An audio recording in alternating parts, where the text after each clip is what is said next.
Okay, we are live. Good. Good connection. Nice. Ladies and gentlemen, we are live for the Shonen Ronin episode 41. And we got a couple announcements, a couple series that we're discussing and breaking down. And I give it to you right now while we show a beautiful one panel here and one person behind, which we will explain what's going on. So let's discuss, and let's show our beautiful faces right now. How we all doing? It's a lovely Sunday afternoon. We're here doing the Shonen Ronin episode 41. We have myself, LegendDVash, and right here for the first part of the show, Abe, the Prince of Law, the Mad Hatter, the man that wears all hats and never sleeps because he just, I don't know, he just, at times I wonder if he cares about himself, but you know what? We're young and stupid, right, Abe? How we doing?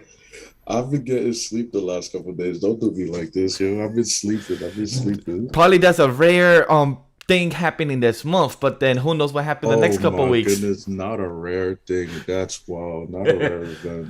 But we're here for Shonen Ronin episode 41, and for those that don't know and haven't seen the announcements on Twitter and the past couple of shows, is that we're here gonna have a full type of breakdown and full correct series that we'll be discussing from here on out. We're doing One Piece. We have Ayashimon, Undead, Unluck, Kaiju No. 8, and JJK and My Hero Academia, and favorite chapter of the week of the jump of the issue.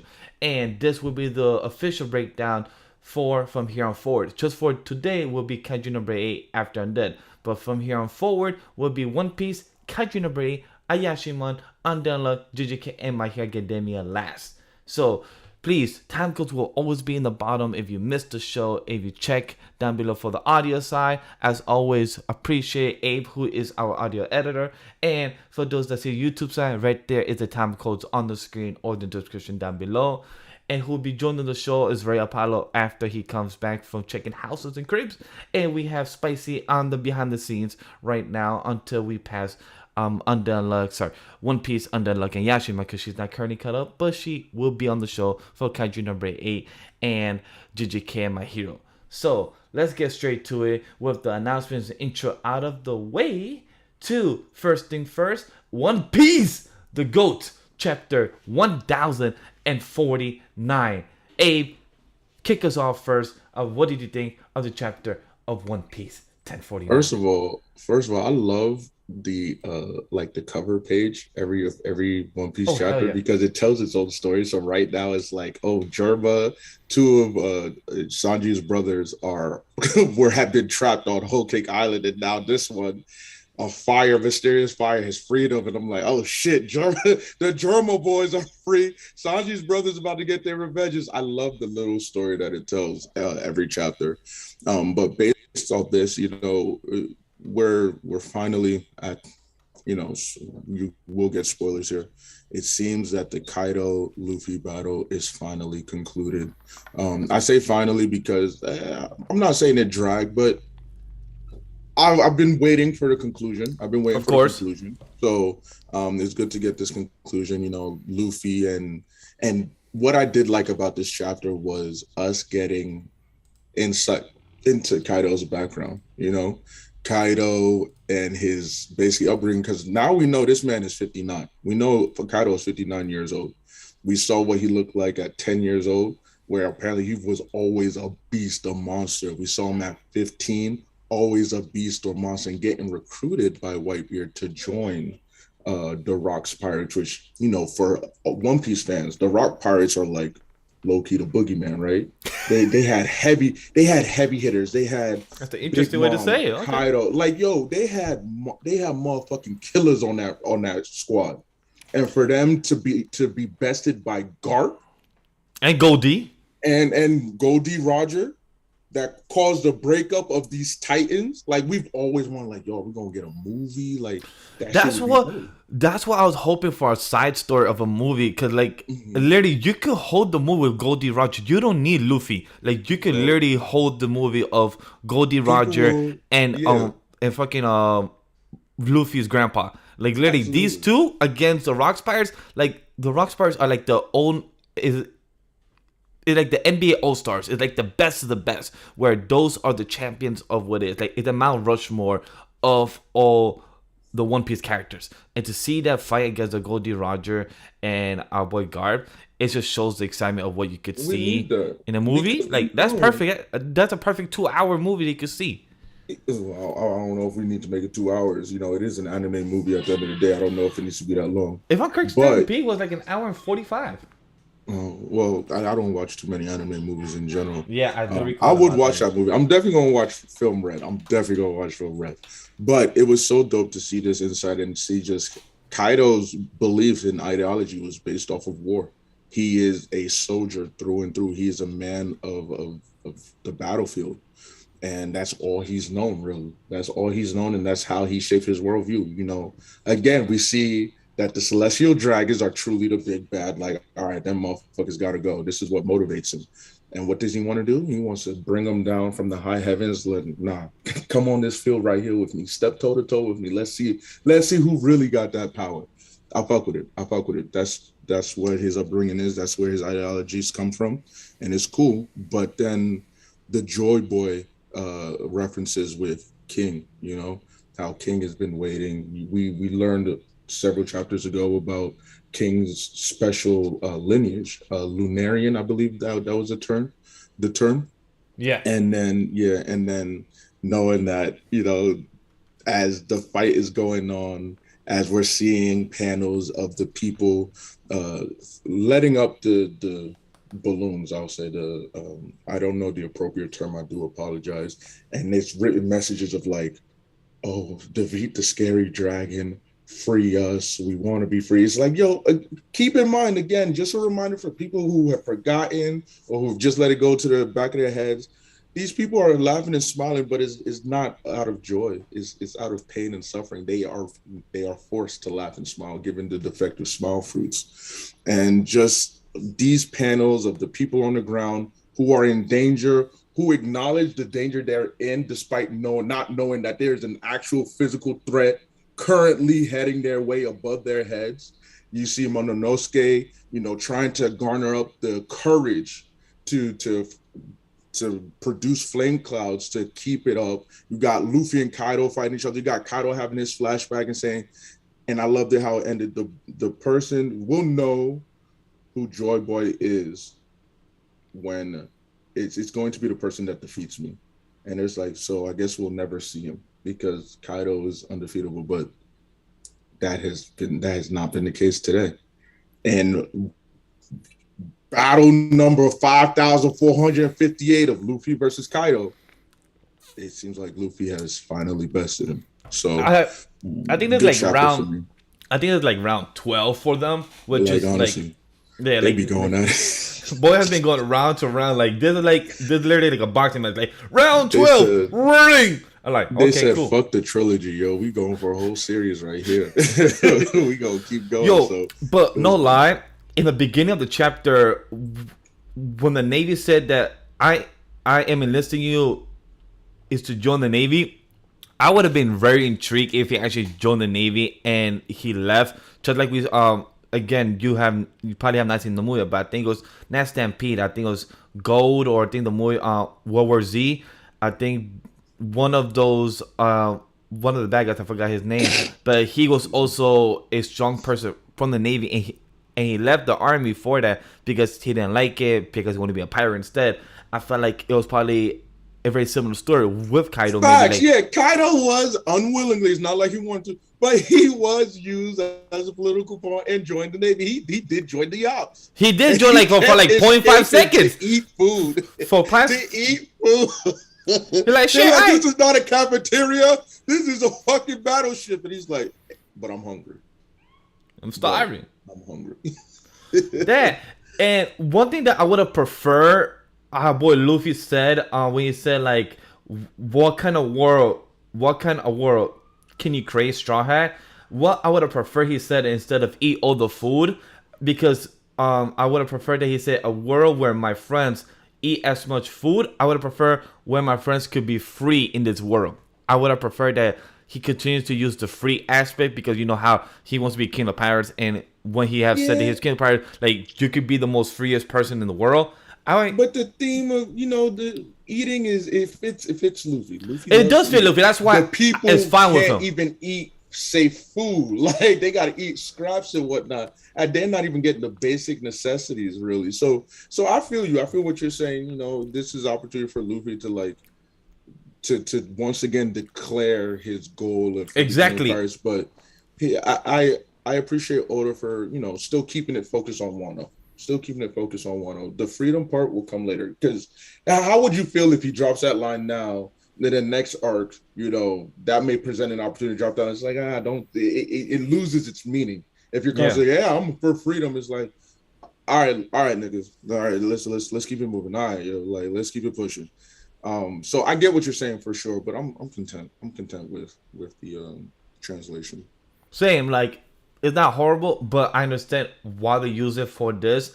Glad that we got a snippet for Kaido's backstory. But question, would you prefer more if we had more information of Kaido backstory? Because remember when we had for Big Mom Kaido backstory, we had like a probably 3-5 chapters, and probably in the anime I think it was 2 or 3 episodes with it. Were you wanting more? Because I felt like we could have gotten a bit more of the backstory, or do you think we will get more throughout the next couple of chapters? Um, Because I kind of was craving a bit more of his backstory, like maybe some of his yeah, moves, or probably some of his camp manners, how he got them, or how he left the Rock Spire, stuff like that. Because it felt like a bit fast paced, showing that little you 4 or 5 pages. you do that, and you kind of it just comes off as a stall tactic to keep dragging out this Wano arc some more. Yeah, Like we need to wrap up. Oda definitely wants to wrap up, but I feel like you gave me enough about Kaido. I mean, you gave us more about Kaido than we already like had concretely known. We just, based off rumor speculation, based off of word of mouth. So seeing got to see a few panels of him at 10, a few panels of him at 15, and then the time again we revisited of 20 years ago. yeah, So that would put him at 39. So 10, 15, and 39, we've gotten to see him. And it's like each instance, each glimpse into his past has helped us understand who he is. Like if that's the only information I'm going to get about Kaido for the foreseeable future, that's enough information to make me like, all right, this is who Kaido is. This is what he's about. I understand it. I don't really have questions. Like, yes, as a fan, it'd be nice to get some more of that rocks moment, right? But it's not productive to. It's not conducive to what we're currently discussing. Maybe in the future we'll visit the Rocks Pirates, like when we get to Shanks and Shanks talks about the backstory or whatnot, or maybe when we see Garp again. Because ideally, when you talk about rocks and whatnot, you're like you mentioned before, you can do a movie without Luffy. That no longer has anything to do with Luffy, like directly. It's very loose, indirect connection. So you are steering the story away. So we don't want too much of that. Do that in the movie. Do that as like part of that break in between arcs for a couple chapters. Do that then. But we need to wrap up Wano and the ramifications of Wano, because keep in mind, you saw that Cyberpole agent. He dipped out too. That motherfucker on his way up. that He is out. true.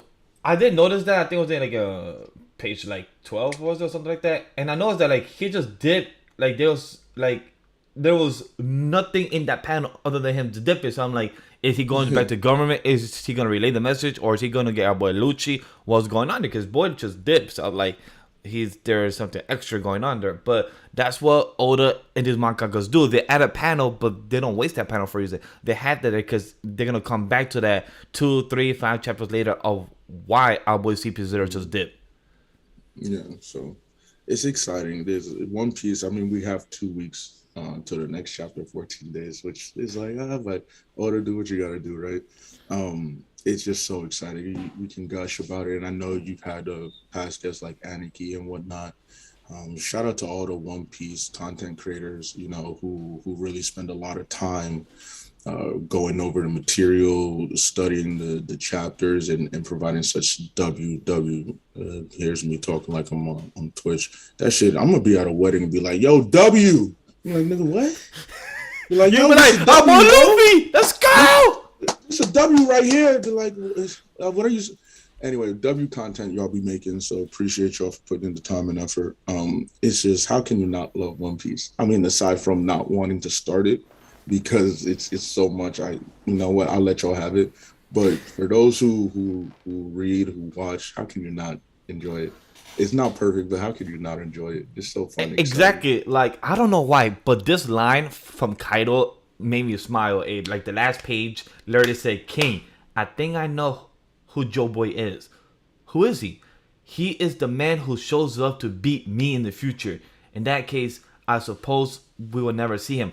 I don't know why, but with having Kaido having like a prediction just to know when and who will be him, and then just knowing that Luffy and like being the Joe Boy, just knowing that text from Kaido, I don't know, made me smile. Like, yo, Kaido is not a bad character. He literally has more depth into him, and he's not just a person who is the strongest beast out there, strongest man out there. But he also is that reason because he is a battle person. But so he has some good lines. So just reading these texts from him and getting this backstory, it just made me start to, I'm not saying like him more, but made me start to enjoy his character a lot more when he's on screen. So like, yo, I fuck with his vibe.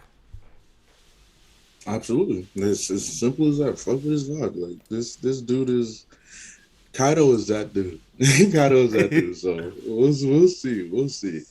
But I think that's a good wrap for the conversation about One Piece chapter 1049.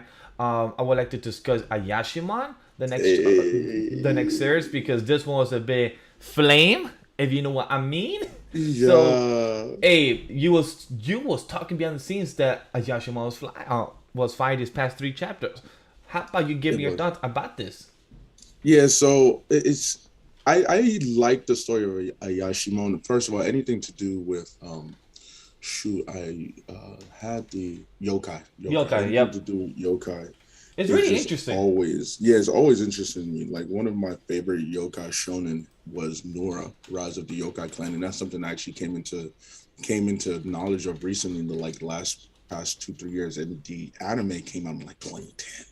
So it's not a young project. It's not recently new, but I enjoyed that story. So when I saw Ayashimon when it first dropped, I'm like, look at the description. You mentioned yokai. I'm in. I'm in that bitch for real, for real. So I've been reading it diligently, and the last chapter we're getting this fight between Maru and the representative of the Kori hotels, right? And they initiated a ritual duel. We know how ritual duels is a mano a mano, winner takes all, and so he's so confident, oh boy, with the glasses on. You got them characters that are drawn that way, just suave, suit on, tie looking good, glasses on, looking real sharp, real clean, right? You see them, they got money. That's who everybody's. That's what every parent wants their daughter to marry, or who they want their son to be, just put together, suave. You feel me? And Yeah. so he's like, "Oh yeah, but I'm not gonna be your opponent." Because in that last chapter, he's like, "I'm not gonna be your opponent. It's gonna be." We see the image of the Dopo Akari, I believe that's his name, the new head of the Enma Syndicate, Yeah, the the chairman. yeah, the antagonist right now, and as we could say, Maru's nemesis, his rival, maybe his Yeah, nemesis. We'll yeah. say his nemesis. And so I'm just like, oh shit. Because when I read that last chapter, I was like, oh, so Corey Hotel's been in bed with old boy. Yeah. Nah, we find out he's the type of yokai that can shapeshift, but it's not just look like the other person. It's a full on cloning that comes with a caveat. You stay in it too long, you It gets become stuck that there. person. Yeah, Yeah, right? you become a true clone of the person, and it's hence why. Because when they first did it, it's like, oh, this is a taboo art. I'm like, nigga, why is this taboo? This OP shit. Like, hold And on. I'm expecting like, all right, there's gonna be a time limit, which there was, but then it's like, no, you stay in this too long, my nigga. Self identity is gone. You become that person, and that but the motherfucker's scary design, already. that design in the last panel, I was like, oh, you When he put the creepy. mask on, yeah, he's Yeah. like, "Oh, you not afraid?" Because Maru's like, "Oh, what? I need practice. I need this moment. Let me put my training to good use." And he's busy. It's like, hey, like the old guy told him, the old yokai told him, you got to defeat the concept, right? It's the concept, because that's what these yokai are. They're all just concepts. They're manifestations of feelings, of beliefs, not like physical actual entities. They gain physical, they gain their physical selves because the beliefs are strong. Again, some very, very typical of yokai stories, because that's the same kind of concept that Nora Rise of the Yokai Clan had. I implore any shonen readers, definitely peep that. It's on the Shonen app, all of it. It's a really enjoyable story. I really liked it. The anime doesn't complete the series. The anime was cool. And plus, one more shout out of a good yokai series. It's called Inspector. It's a webtoon series adapted by Crunchyroll, which is the only good actual webtoon adaptation they did, which is very sad to say. But Inspector is a good one. Manifestations, yes. Bash is right. Yokai manifestations, they're concepts. And so seeing that, and we're like, cool. Maru gets to get his practice in. He's showing out. He fought fire. That threw me off. I was laughing. I'm like, boy literally was giving the hands to fire. It's like, cha. I'm like, I never thought, like, question, have you ever been in the bathroom while you shower, you fought the water, like, ooh, I'm gonna punch the water, see if it stops? Look, I'm not about to share what I do in the shower, but I will say I like to have fun in the shower with me and action sequences. You know, I'll be thinking there's something about, you know, Avatar comes to mind, you know, we start bending shit. I'm just saying, you know, we do this. I might think I'm in fucking Aquaman. I'm like, all right, how long can I hold my breath under the water? Let me, you know, about to start summoning sharks in my head. I'm like, oh, at this point, if you come and you see rubber duckies and toy sharks, mind your business, please, mind your business. But yeah, no, just going back to Ayashimon, this chapter was learning more about these different yokai, seeing Maru face obstacle after obstacle in his quest to just be the strongest person he can be. You know, he wants to live his life like a manga character. How asinine but interesting has it been? Like, all right, come on, my G. But it's so inspiring because you yourself, as us kids, we read Goku.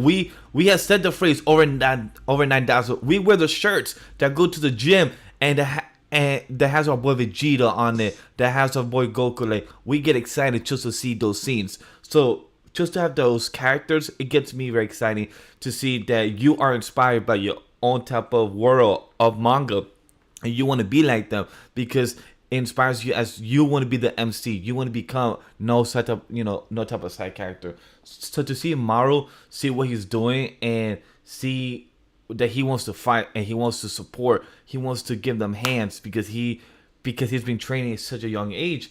But also to know that I love seeing that he knows that he's just human, but he also has to train if he wants to fight in this world of yokai. So that's very such a human trait. Like, all right, cool, I'm not part of this world, but if I want to be in this world, I need to become stronger and become a better person if I want to protect my master. So it shows that nice trait of his character. But this last 3 pages of page 16, 17, and 18 remind me a lot of the series of Phantom Seer. Sadly, that series got axed, short-lived too soon. But that series, Ayashimon reminds me a bit of it, of the dark art, the type of cursed yokai stuff. But the last page remind me a lot of Phantom Seer because it had that dark characters and the dark type of art style. So it's like, oh shit, maybe this person had a bit interest or like from Phantom Seer and just continue the story. Like, it looks very good. So it reminded me a bit of Phantom Seer with the last page of 19 and 20 because it looks so good there. I'm like, yo, he's about to fuck him up next chapter tomorrow. I hope you survive. I hope you get them hands or somebody protects you because you look like you're about to get more burn on. Yeah, because let me get his name. I want to give him his D addresses. Tamagawa. Yeah. I mean, when he's at his limit, and his secretary, they're like information gatherer, they're a recon woman. They're like, yo, they are aware that, all right, you're at your limit. I need to end this quickly. But then he has his flash. He has his like inner monologue where he says, I want to keep the Koi hotels free. I want a place where yokai, like all of them, have a place of acceptance where they can thrive without the rules and regulation that keeps them down and whatnot, where they can walk and live amongst humans. Because go back to that previous chapter.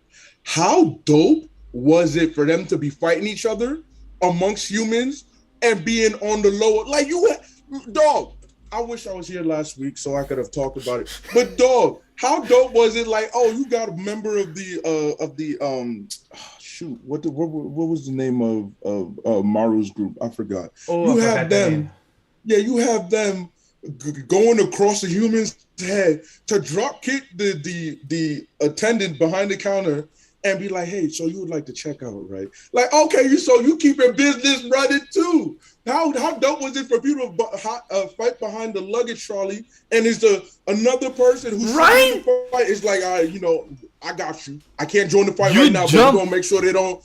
Like, dog. They must have jumped at least 6 to 7 feet. Like, that person had like an average height in Japan is 5'5" to 5'6". So imagine you kicking over that person's head to kick somebody else. You jump into 6 feet to kick.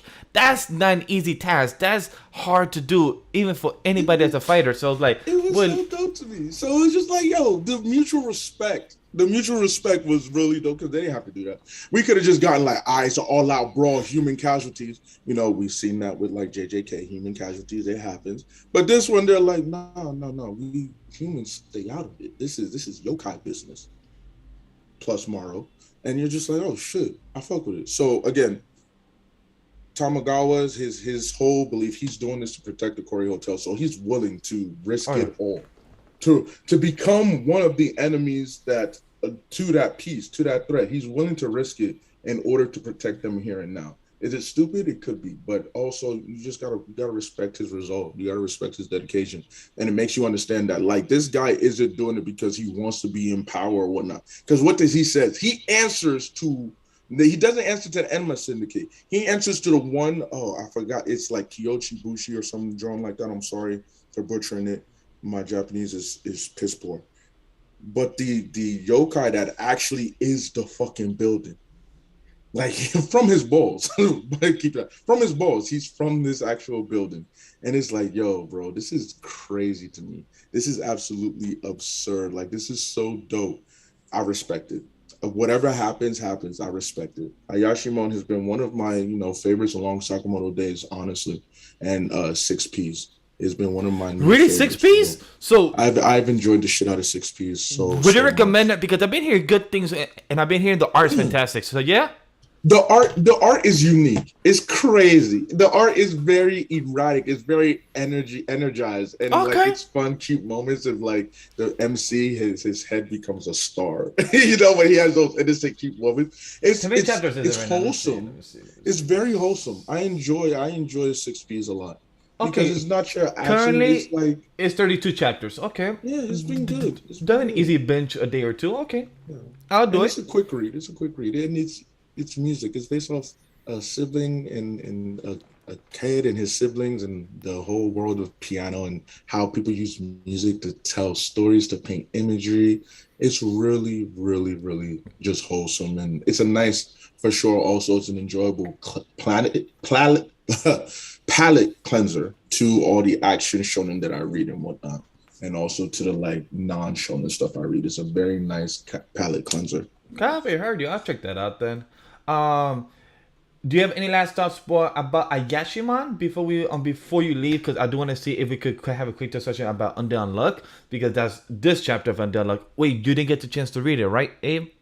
No, I didn't get to read Undead Unluck. So that is the series I am still behind on. I tried to get up there when I saw the order. I was like, oh shit, let me. But just saying, if you are a couple chapters behind and you know what happened with Rip and Nerd, they almost say good chapter. This one really got me hyped because this is something I've already been saying. I think Kendall could say I've been saying something about Undead Unluck that we haven't seen said character in a while, and then we finally got him after almost 40 or 55 chapters that we have not seen him, and I'm like, oh shit, finally! And the stuff they discuss, the stuff they talk about, is like just pure. I'm 2 chapters behind, 109 and 110. Yeah. All right, so I just have to read those. 109 and 110. 110 really knock out the park for me. But yeah, definitely go ahead and talk your shit. I'm gonna hide my face. Talk your shit, yo. All right. I'll keep it straight up and simple for Undead Unluck for chapter 110. Let me just write the time code for that. Undead Unluck chapter. We see our boy Vic. It's been too long. I'm gonna just put it over here. We saw our boy Vic, and the one thing my fairy he asked him, what is your justice? Like, sorry, his correct words, is your vision of justice great enough for the task? Because he sees Rip fighting for his life and to go for what he can to save one lone woman just for that person. Hey, Kendall! Kendall from the Virgin Islands. What's up, my boy? What's up, family? How you doing, my man? Bash? Good here, talking about Unluck. Yeah, so I saw you was a little solo one day and then Unluck, so I just jump in real quick. But yeah, I just jumping in real quick, random call. I wanted to say, I told you Victor was coming soon. Yo, Victor, he finally came up, and the way his dialogue to freaking Andy, like, yo, what's your point of vision? What's your vision of justice? And him asking, like, yo, do you love her? Will you do anything for her? And that's one person's Fuku. And the way he said, I will lend you my power, which really makes me question, like, is Victor and Andy truly two different people? Because why did he say I'll lend you my power? Because don't Andy have the same power as Victor? Or maybe Andy just hasn't unlocked or know how to use the full power to potential. So that's what made me question about this chapter a bit more. Yeah, I think is that they're not exactly two separate, but they are two separate. And I think there's like a wall there. Think kind of like maybe like Moon Knight, but not to that extreme. That's what I thought about too. You know, there's portions that's blocked off, and I think that might be what is going on there. Even more so like Naruto, like the QB is there, but it's like, you know, you don't get full access until the QB is like, I agree to give you access to it. Yeah, like it's pretty interesting to know what could be at stake. To know where I love how Andy, you know, thinks about it. He's like, damn, I'm in a difficult conundrum where he knows that if I let them go, we lose the world. And then after Ragnarok just happens all over again because all they want to do is just save one person. They don't give a fuck about the actual world, the planet, and the people. But Andy actually thinks about it. He's like, wait, if I take Fuku with me and start the loop again, I could actually save Rip and them, and I could actually save the world. Like, he knows that he's more determined, and he thinks about what is the possibilities. And that's why I'm happy about Victor can, because Victor has been through with the cycle with Joyce. He said his own example that their vision of justice, what they do, what they have caused. So I just love that scene very much for that reason. Like, it just worked out very well and very perfectly for them. Yeah, and I think Victor has gone through a lot of weight of decisions. I think Victor has seen more cycles than Andy has, and I think for Victor, it's like I've had to weigh these decisions already, and I think that's kind of where Victor stands. I think he sees Rip with some level of empathy, and I think that's why he's like, you know, what's your justice? Like, I've seen what you've been trying to do. I see what he's doing, and I've been in this position many times before. So, like, what are you actually trying to do here? Yeah, and much like I said, you know, you see these themes of like love and different relationship dynamics in the series. So it was bound to come to a wall at some point, especially with Rip being at the 4 point right now. So I agree because the same that what Victor asked him. Are you prepared to carry the fate of those two? No, the fate of the entire world on your shoulders. And I love what Andy said, and the art in this panel was beautiful. He said, yes, I'll carry it, and I'll save everyone. And I love the next line. I don't know why, but I love the next line. To accomplish that goal, I'll become a god of death if I have to. And Victor, just his eyes, he probably knows that's coming, probably knows that it's a possibility. And him just saying, in that case, I'll lend you my power. And just to know the next panel, that double spread, the last panel of that double spread, it's just amazing. It's just that he literally broke his arm, slashed, and just they fight. He looked like he was already done. And the way he just shot him, that panel of just pure cannon type of energy, it reminded me of Piccolo, of the Unibeam. I forgot what they call. I forgot the Unibeam call. Talking about the special beam cannon? Yeah, special beam cannon. Thank you. Yeah. So it kind of remind me of that. But it's so sad how Andy looks so disappointed that he had to do this. Take Rip and her from this loop. But he's putting on this pressure and anxiety to save the world. because it's better that he goes with Fuku than actually letting Rip and them try to save this loop, because they don't care about this loop or Ragnarok. But Andy cares about the world and the people, so he feels like he has to technically sacrifice their lives just to actually save them in the next loop, and I find that very beautiful. Yeah, bro. I'm really again. This is Champion Series for a minute now. I love the way that they cycle things. The pacing continues to be very spot on. They're not rushing it too much. It don't The feel rushed. pacing Yeah, is, it's true. Really good for me. This is really good pacing. I do agree that I'm glad it don't feel rushed. I'm glad that it don't feel like fast paced with the story. It feels good pacing of where we're gonna start the loop. So, question to you, Kendall: with them starting the loop next, do you think we're gonna go on for another 100, maybe probably chapters, or see where it could go after the loop, or you think is a few possibilities of how long more it could go with the loop probably starting anew? I think we get 100 chapters. I'm interested in a dynamic where we do get the loop, but it doesn't rectify everything. Maybe there's some kind of a crash, some type of crash on top of like where the pathing is for the loop. And then maybe the world has to be corrected from there. Like, the loop doesn't actually go exactly the way it's supposed to. Uh-huh. And then basically they have to kind of correct from there. Maybe they have even less time. Maybe some of the rules that have been broken, they can't like go back and do anything about them. That is very true. So I think that would be interesting. But I could see it doing 100 chapters, honestly. I don't think it's necessary, but I could see it doing.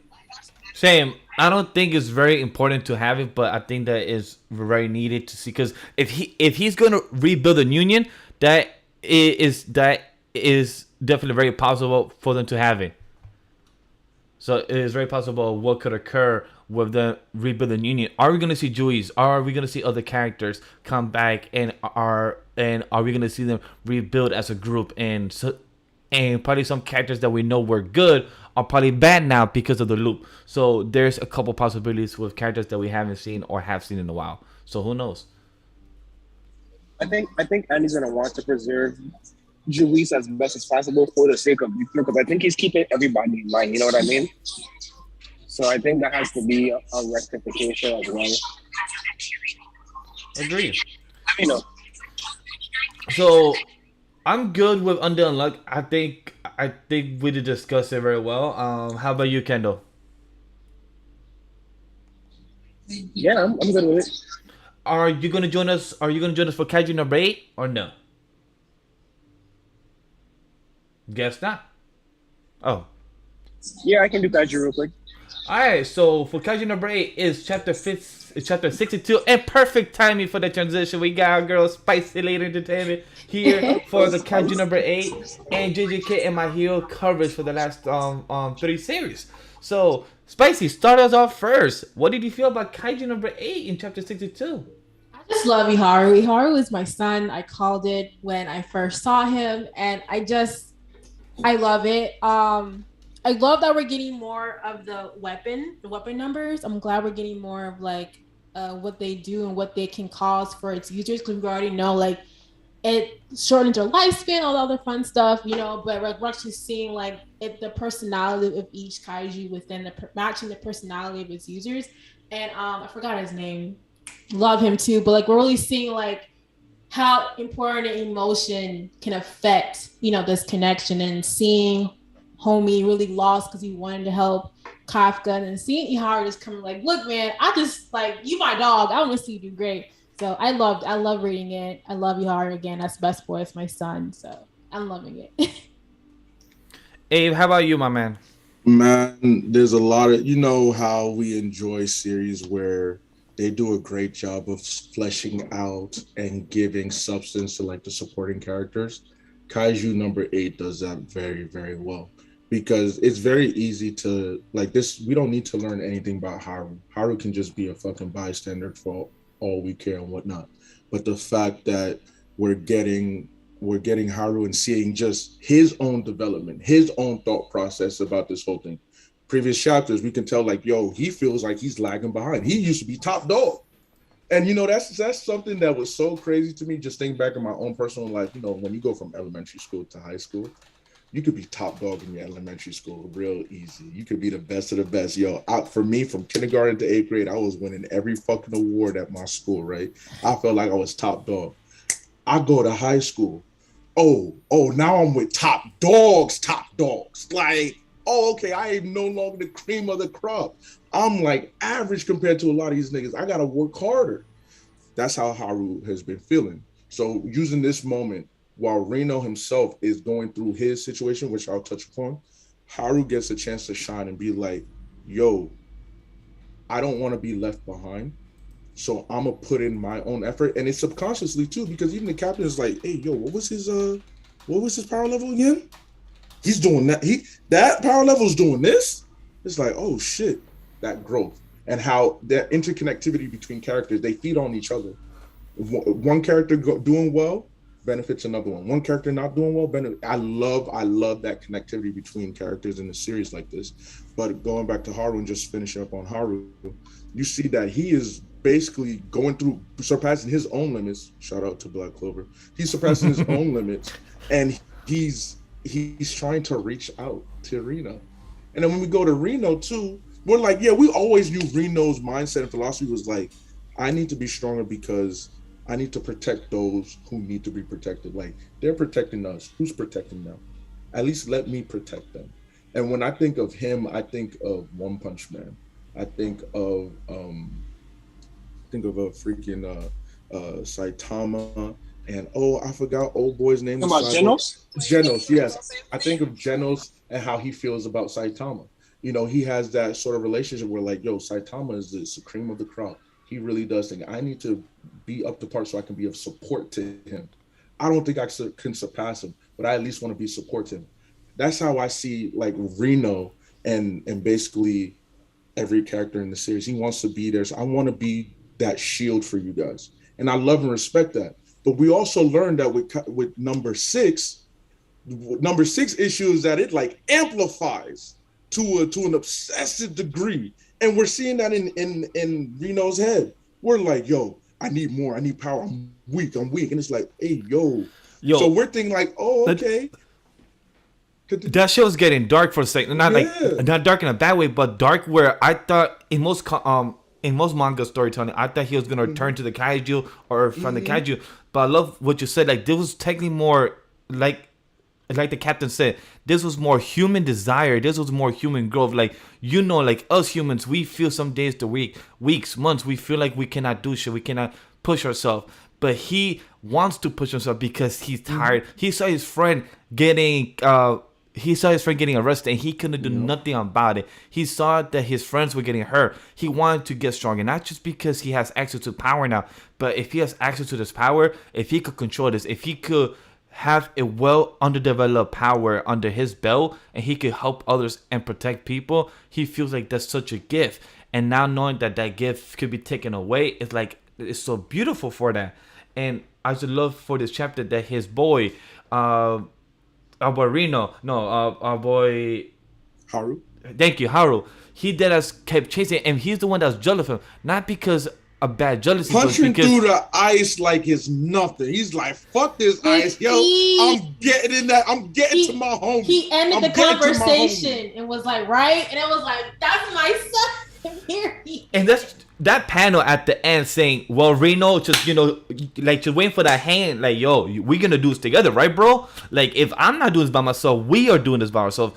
And like, me just talking about this, I just got goosebumps, because that's just a beautiful type of rivalry. And that toxic is one thing, you support each other, and when you help each other grow, you get here stronger, you get stronger. So that was such a beautiful growth. And to play on that point, what does Haru say? He's like, I know Reno can do this. He can do this. I believe in him. Give us more time. Let me get to Reno. Reno can take care of this. It could have been easy, like, oh, I can do this. I'll take over. I'll do it. I'm the one who can do it and set this right. No, I recognize myself. I recognize my own strengths and limitations.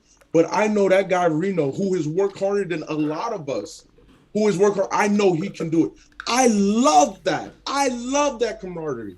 I fucking love that. And man, look, Reno's gonna have his moment.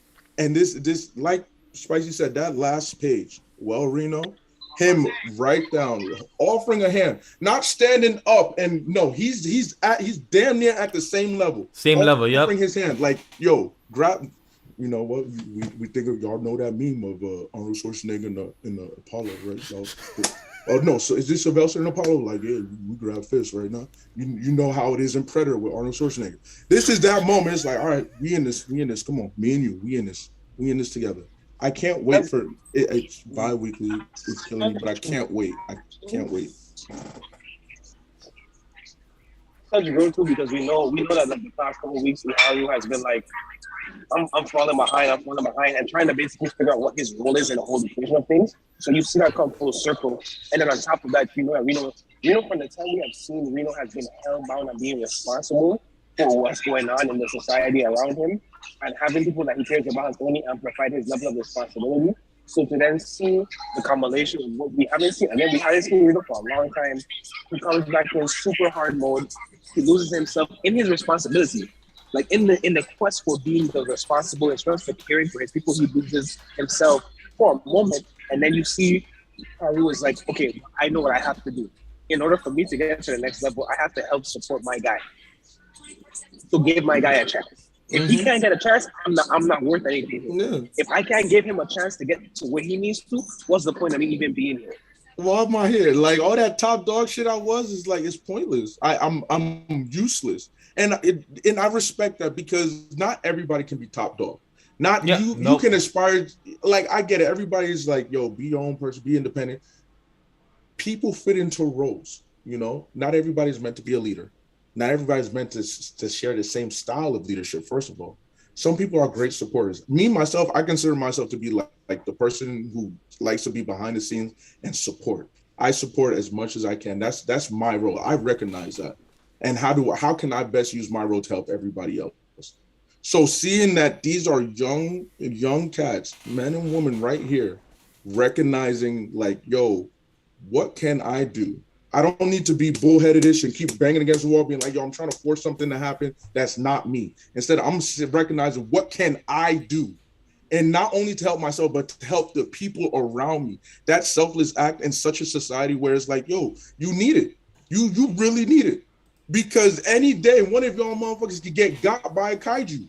You are dealing with threats that are beyond the imagination. You just saw a kaiju take out an icon. Pull up to your crib and take an icon out. Like, hey, selfishness ain't gonna fly right here. It ain't gonna get you far. And I'm glad that we're stressing that.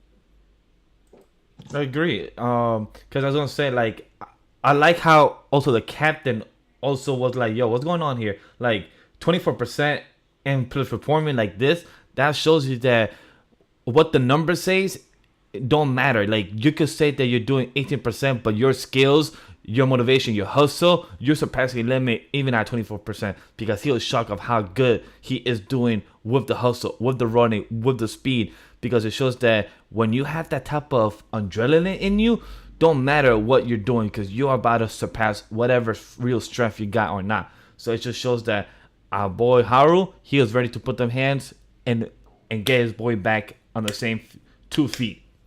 And I love that. Like I said, back to explaining about how like these kaiju numbers weapons affect its users. Like, that's the human condition, right? We see like video games and just everywhere, it's like humans are dangerous because they can with the right like mobility and inspiration, they can really be dangerous. So I love how they were kind of like doing that with these weapons, and then with like Haru really wanting to save people and how he had to come out himself because of how it was affecting him. Like, I just love that, and how Haru was like, nah, man, you gotta, like we here to support, to calm him down. So I love it. I love where everything's going. And I'm excited to see what other soldiers get numbers weapons, because right now it's down to the wire. So I'm excited. I would like for Haru to get something, but I think he's just a support. I think he's just a bro. You know, he's backup, but I agree. Are you guys excited for the next chapter? Chapter 63. Have any expectation or do you have any theories or what you hope to see? Your little two-hand against this kaiju or donju? I think it was a donju. Definitely a joint attack. I feel like we're gonna get a little. Reno's gonna get power up, obviously, and then they're gonna do a little cute little joint attack, and then we're gonna go on from there. Yeah, I think so. I'm excited. I just want to see how we're gonna play this out. You know, what is it gonna look like for Reno? How does Reno overcome this moment? Because it's not just gonna be as simple like Haru's president grabbing his hand. He still needs to come to terms with his own really strong sense of responsibility that has been also somewhat amplified by just being connected to Kaiju number 6. And in general, as they say with all kaiju, it naturally just amplifies all human desires and philosophies. But like we've stated here on this episode, and when you go back, it Reno's is further amplifying it himself, which is telling you, like, again, Kendall mentioned it, his sense of justice, his sense of responsibility is super strong. It's OD scary. Even the captain was like, wow. Keep in mind how old is this guy? He's a young cat. To have such a sense of responsibility at this age, that speaks a lot to society. It's like, why would you have a youngin feel so strongly like this? Like, hey, you know, you don't really get to enjoy life and get to have a normal childhood. It seems like, nah, you dealing with the threat of kaiju coming and destroying your town and killing your people. Just no hezzy. So I'm just excited to see the story continue to unfold. You know, we have to wait, but it's an enjoyable wait. It's well worth the wait. And if you somehow are still not reading Kaiju number 8, please, by all means, hop on that. I don't know what you're waiting for. Hop on that. You're going to be able to enjoy the stuff that you can binge that some of us have been reading upon release. So, you know, we've had to deal with waiting. You get to binge a few chapters here and there if you want to, but please start on it. Kaiju number 8 is well worth the read. Any last thoughts about this chapter? Because what I'm excited to see is just like Spicy said, because one, we're gonna get the 2-on-1 against the kaiju, and we're about to see some cool coordinations or attacks of both of them. And I can't really see that because we're gonna see the intercommunication, and maybe maybe that captain will bring in like another kaiju type of weapon for him to use, because we would love to see our boy Haru maybe could use some type of weapon, you know, kaiju number 4 or, you know, kaiju number 5. You know, he has number 6 and then he has number 5. That would be cool, some cool balance that both of them could have. You know, let's duo team. So who knows? I just want to say I'm loving this training arc because we started with my daughter trying, you know, coming to terms with her father and her training, and then we just seeing the main cast getting that necessary training because, you know, in less than I don't know how many months, but like these are gonna come too. But this is definitely one of my favorite training arcs. I'm not really a fan of most training arcs, but this has definitely been one of my favorite ones because it's just been like really great. Happy. So next chapter is for the fire of, are you a panda or are you a teddy bear time? Because it was adorable. Our boy, oh my god, this was hella cute. Because I didn't expect our boy Panda literally just walk on 2 feet and then walk on 4 legs, you know, trying to pretend. So it was dope as hell. So this will be for Kaiju number 8, chapter 184, I believe it is. 184? Yeah, 184. Wait, I said Kaiju, right? I said JJK chapter 184. Thank you, Aniki. I was like, wait, why did I say? Why did I feel like I said something wrong? Chapter 184 of JJK. And Aniki, welcome to the stream, because I know you just finished your own stream, so I'm glad to have you here. Welcome. What's up? Hello. I have not met you before. I know, me neither. It's like, we have time, but hello. You are Spicy Lady Talks podcast. Yes. And well, this smash. Okay, I like this name, and I like it. All right, so with Aniki being first here, JJK chapter 184. How did you like our boy being a teddy bear? Rip Bozo. No. More seriously though, I think that the Culling Games kind of needed this because, let's be real here, Maki folded like 217 people, and that was the start of the Culling Games. So we technically just watched the good guys rack up like 230 W's. Gotta have a little struggle here. So you know, and the way that this happened, I'm actually really excited to see this person in action and what their actual curse technique is, because currently we're just focused on the way that the curse energy operates, not even what they actually do. Similar to how, Hikari has spike curse energy, but his actual technique is a whole bunch of other stuff. I just love how in the first page, it's just like in the first 2 pages, comedy, because our boy literally walk on 4 legs trying to act like a panda. And I love how the sorcerer said, "Hey, Kogane, yes. Is that a player? There is a player." And then without hesitation, speed through and punch through the chest. Like, it gave no second to think about it. It literally just said, "Oh, you're a player. Boom, let's start fighting." Like, wait, what? You're not going to ask questions? Like, hey, like, it's like the saying go first. Ask for forgiveness first and then ask questions after. I'm like, no, like, you guys are fighting for your life. You don't give a fuck, it seems. That was hilarious when I read that panel. I was like, okay, Panda, you're not you're very obvious with this. But yeah, I agree. Whereas like, we've been getting a lot of W's, so it's nice to kind of see a little things evening out. And I like this new character. The design is kind of cool. I like what they're doing. I like their hair. Like, they're just very much like confident. Like, you ain't fooling me. Like, and kind of reminding me of what's his name from One Piece. I know I shouldn't say that, but like just very like using, I guess, lightning to like be lightning users are usually like that. I guess like very much like kind of like a Nell. Yeah, yes, I know. Yeah. Or Eneru. Yeah. Like very like quickly decisive, because lightning's like that, like in and out, quickly. So I did like that, and it's their ability, and they have a staff. Like, come on now. So yeah. No. And okay, the disrespect and the talk down, like, because like, how many people will rip your arm off and immediately throw it at you? Like, that's disrespectful. Oh, we have seen that. Like, we have seen with the I forgot. We saw it in some anime or some manga not that long ago. It happened recently. I forgot what was it, but it just makes like the way she literally cut off the arm in page 10, and literally next 3 panels later, literally threw the hand back and literally said, I'm trying to block my vision, and I've had enough. That like, that she did it just through your arm. I would be like, the disrespect throwing my own arm. Can we look at the name though? It was like Thunder Rhythm Drum, something like that. Like, it's a fire name, like with the ability. Yeah, because Gorilla Mode uses unblockable drumming beat. Yes. Yeah. And that was what they used to smack up Mekamaru. Oh yes, Mekamaru. That's what they use for the smacking hands. Yeah. But it just shows like this person was just go straight to the point. And also, if you are getting interrogated, do not do pauses, because this person straight up knew and asked, "Hey, so do you know Sukuna?" And like the small boy like, "Wait, why is she asking?" And boom, "Oh no, I don't." She's like, I heard you took a long to respond. If you didn't know, you would have just said, "I don't know who that is," right straight away. But for you to think about it, you pause. I know you know the information, so I'm gonna take it out of you.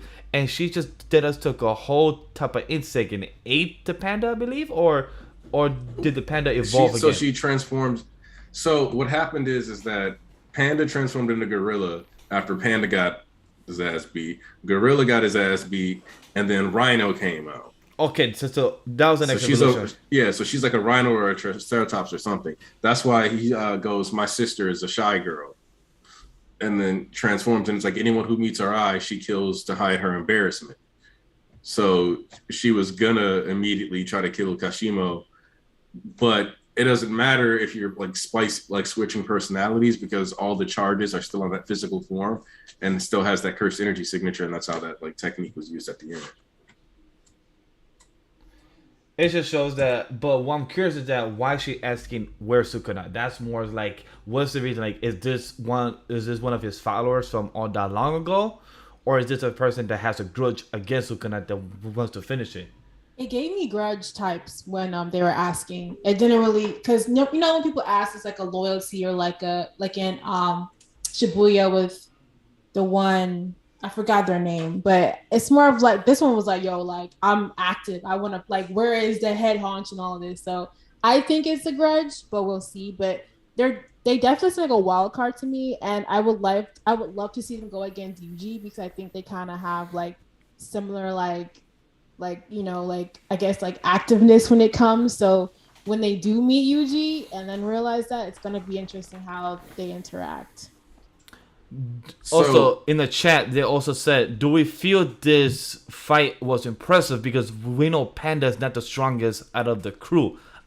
We know that Panda is strong, but not the strongest like Yuji, Megumi, and like the others. So do we feel this fight was still impressive that Panda lost, or it was just still type of fodder type of fight because of the overpower from Hajime? What I want to say about this is that, do you remember the curse technique or cursed ranking chart that we got way at the beginning of the series?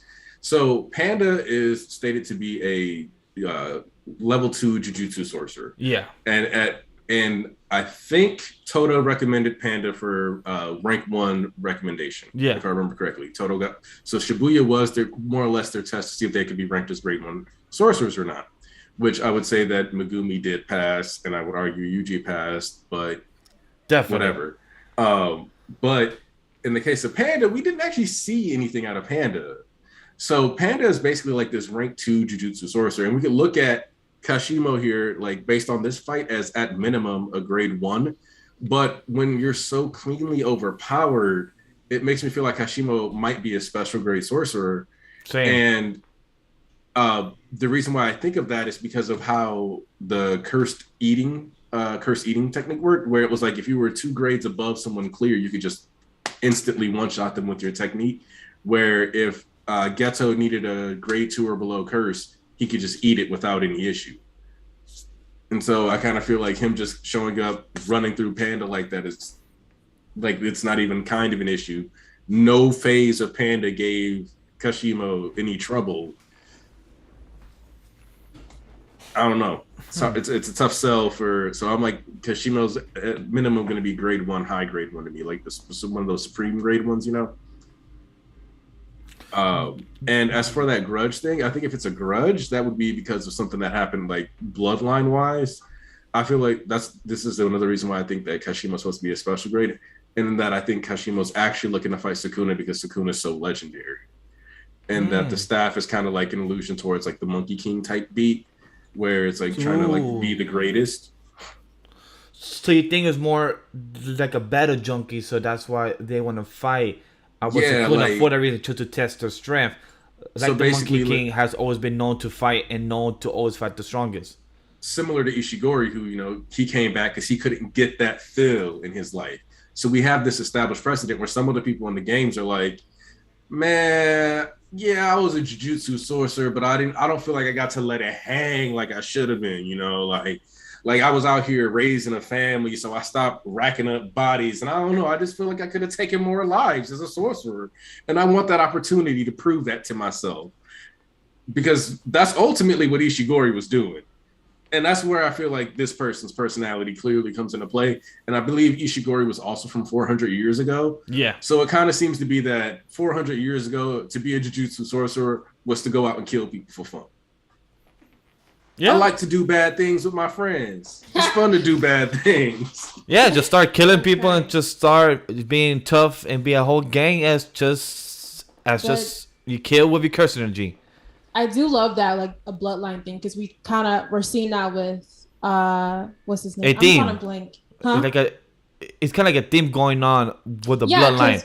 What's happened with freaking, oh my gosh, Gojo and the Zenin clan, they were like still beefing from 1,000 years ago off of a tie. But even the cousin of what is his name with the cousin? Are you talking about Yuta, yes. Oh my gosh. Like even with them talking about Yuta alluding to his generation and what that could be, and we're getting glimpses of that. So I do love how we're kind of, and then Megumi and using what's that one ability that, you know, with back to the Gojo clan when he was like able to link like what it was to feel like in that moment. So I love that we're kind of doing bloodline stuff, and it's interesting to see how that affects currently how there isn't a lot of like curse Jujutsu sorcerers, and just seeing how like that affects like everyone now in this coding games. So yeah. I could have worked out a little better, but No, you're good because if it makes you it's starting to show the theme of this arc about with Megumi, his bloodline, and same thing with Yuta because they also brought it up during his fight, like talking about the line, like curse your bloodline. So I'm starting to see that there is something like a connection with each character and their bloodline, and we also know about Yuji and his mother / father or his parenting. That's his mama. That's his mama. That's his mama. Oh, yeah, his mama in that life. Yeah, I guess his mama in that life. But no, I love that because we still like Megumi's sister is still like lurking about. That's a plot point we haven't even touched. Yeah, it's true. Because when for Jump Fest they like show like a Culling Games like visual and Megumi's sister was on there and then Maki. So I'm just like that's what I want to see. I want to see Megumi's sister and Maki really like. So like there's questions for it and I'm thinking Gedget's waiting to show the whole sister stuff, knowing what happened in his fight and with how it ended and with him thinking about her and everything. So it just brings you the question like, is she part of this Culling Game? Because she's technically inside Japan. That's as much as far we know. But from what we know, like, is she inside? Is she participating? I think she has to be. Which I think she kind of has to be already inside the zone. I think that the people who were marked were already pulled and met Kenjaku, since he was popping up in people's sleep and stuff. So I kind of feel like something would have already been done to make sure that anybody who was given a curse technique would pop in, or anybody who was given made a vessel would pop over. Like they would be instantly popped over instead of having to try to find one. And then everybody else who's like those rules of entry seem to be more for people like Jujutsu High, because part of it is also the Culling Games isn't just about keeping some of the strongest sorcerers and doing all this other stuff, but you also get this bonus effect of if Jujutsu Society is responding to the Culling Games, that means they have to all be trapped in these curtains. Yeah. So now you also get this bonus, like added benefit of you being able to move around and potentially exploit vaults or different things like that, taking on different territories and stuff, just so you can become more powerful. So this is just all around like creating a major power play and a field advantage for Kenjaku. Yeah, because it's kind of portraying a whole power play that each person, if they control a zone, they're kind of controlling a whole district. Now, like this is your district, and if you enter my zone, we got to start fighting and throwing hands. So it's kind of making you question, like, what is Abogeto doing with this whole zone? Like, what's the end game? Because all the last time we saw Abogeto is up there in China. So, like, that's the last time we know that we saw this character. So, like, when are we going to see, again, Geto coming back? So, like, is there a whole reason? Like, it still brings you the questions of, what was the point of going to China? What are you bringing with you or taking with you? Or what is it that you're trying to probably bring some type of calamity to Japan from China? What is your end game with that? Because there's some things that Bogeje is leading up to, but doing such in small little seeds. Because like the sister, like China and everything, we still have some things that are unanswered. And it's just slowly creeping up to the story, and that's what I like. And so, I do just want to ask real quick: do you guys think Panda's living? Like alive? Yeah, like do you think Panda's gonna come out of the situation alive? The arc, I believe he might die because I feel like it will show the stakes, and by showing that right now he just got his ass kicked and whipped right now. Could be, but will he be alive? Will he still be alive after this confrontation? Most likely, if he gives information of where's Sukuna, but if not, then that would be hard to say. I don't know. I just have a feeling that he's gonna be like he moved his core. The core did something like it's like I don't know. I just feel like he's gonna live for just a little while longer. But if he does die, it's like I guess like what does it like bring to the story? Because Shibuya, like all those deaths were like okay, like so with this one it's like I don't really know because it was out of nowhere, and like you said, Panda hasn't really been doing much. to like I guess like grow. Like he has grown, but not like that. So I think it'd be kind of like, okay, well, what was the point of that type thing? So I think he has a little bit while longer in the Culling Games, but we'll see. Yeah, like to me, it would almost feel like a punishment for Panda being a comedy character in this serious setting. Yeah, and that's kind of like the only way I can like see it at this point, because I'm like, because the thing is that it's like a sick joke even when it opens up with Panda being like, "Oh, my mission is to find Angel," because we know where Angel is. Yeah, not even in your colony. It's with Megumi. So it's like, damn. Well, no matter like, so to a certain degree, we knew that whatever Panda was going to do this chapter was going to be futile. Just off the fact that like, oh, well, we know where Angel is. You don't. You're wasting your time. Oh, Merc. And that's why I'm like, oh, is this what is like, are we saying that Panda's last day is just one of futility? Like one where you lose Yaga and then you soon follow after, and that's like is that what we're going for here? Just this dying? I hope not, because that is what the chat said. Is what Connor said. I think Panda's alive, and Panda is Yaga ultimate creation. So there's probably something up his sleeve, which I think that'll be very memorable or very important, because it will show that Panda will live for Yaga. Like it's kind of like in Naruto. Like that's the will of fire. Like, all right, cool. They died, but you have the will of fire for them, because you're gonna continue living for that reason, for that purpose, because with that person being dead, you are the ultimate creation for that person, because you are gonna continue living. So that it's a possibility that our boy Panda could still be alive because of Yaga themselves. So the one thing about that I think is a little I won't say disingenuous, but I think it's disingenuous towards how the Jujutsu Society looked at what made Panda his ultimate creation, because they kind of look at, because they're just looking at it as a weapon. But what made Panda so important was that Panda was a truly sentient being and self-sustaining. So if Panda, I don't know, it's like I want Panda to live just because I felt like we didn't get enough of Yaga, so I kind of want at least to get some extra Yaga out of Panda as a character. But I'm also just kind of like, I felt like the way Nobara was handled was like, was her dying here the best for her character arc? For me, for my enjoyment, no. So do I hope she comes back? Kind of, yeah. But then that also makes that moment a little less cool. So like, I'm always stuck in this weird, like, I guess whatever happened or is happening with Nobara happens. So I guess to me, it wouldn't be completely out of left field if we did eventually have Panda die through this interaction. But I would prefer, because like I don't see Panda giving up the information at this point, especially after this much damage. That is true.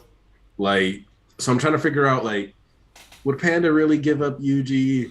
Would it even be worth it for Panda to give up Yuji? It's funny because I think, do you think within that moment you do think Gege is trying to like have Panda like, because after Yagi died, Panda like had this kind of like realization of emotions and how different he was. Do you think this moment will be him looking at his relationship with Yuji and choosing, I guess, like friendship over whatever he thinks, I guess, is right in the moment, or his Panda not a pandaness? That makes sense. Yeah, because like he's always like, I'm a panda, and to a certain degree, that's like an animal would simply just choose the optimal route for survival, and it could be that Panda dying here is someone where Panda's like, well, Panda, I'm not actually a panda. I'm at the end of the day, I've always been three people, and because it was made clear that the condition for making that self-sustaining being was three souls of individuals who were close to each other. So it's like, we were never just a panda, and that's okay. And you let yourself die in exchange for not giving him influence to Kuna, because I'm going to be real with you,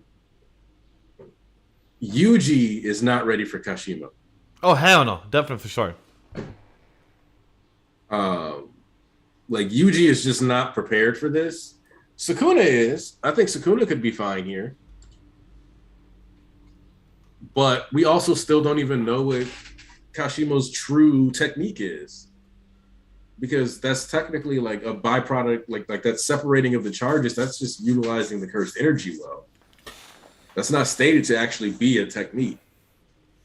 So now we got to figure out if that's supposed to just be an autopilot technique, or if there's an extra layer of techniques being added onto with this lightning. Because if we have that going just like Akari does,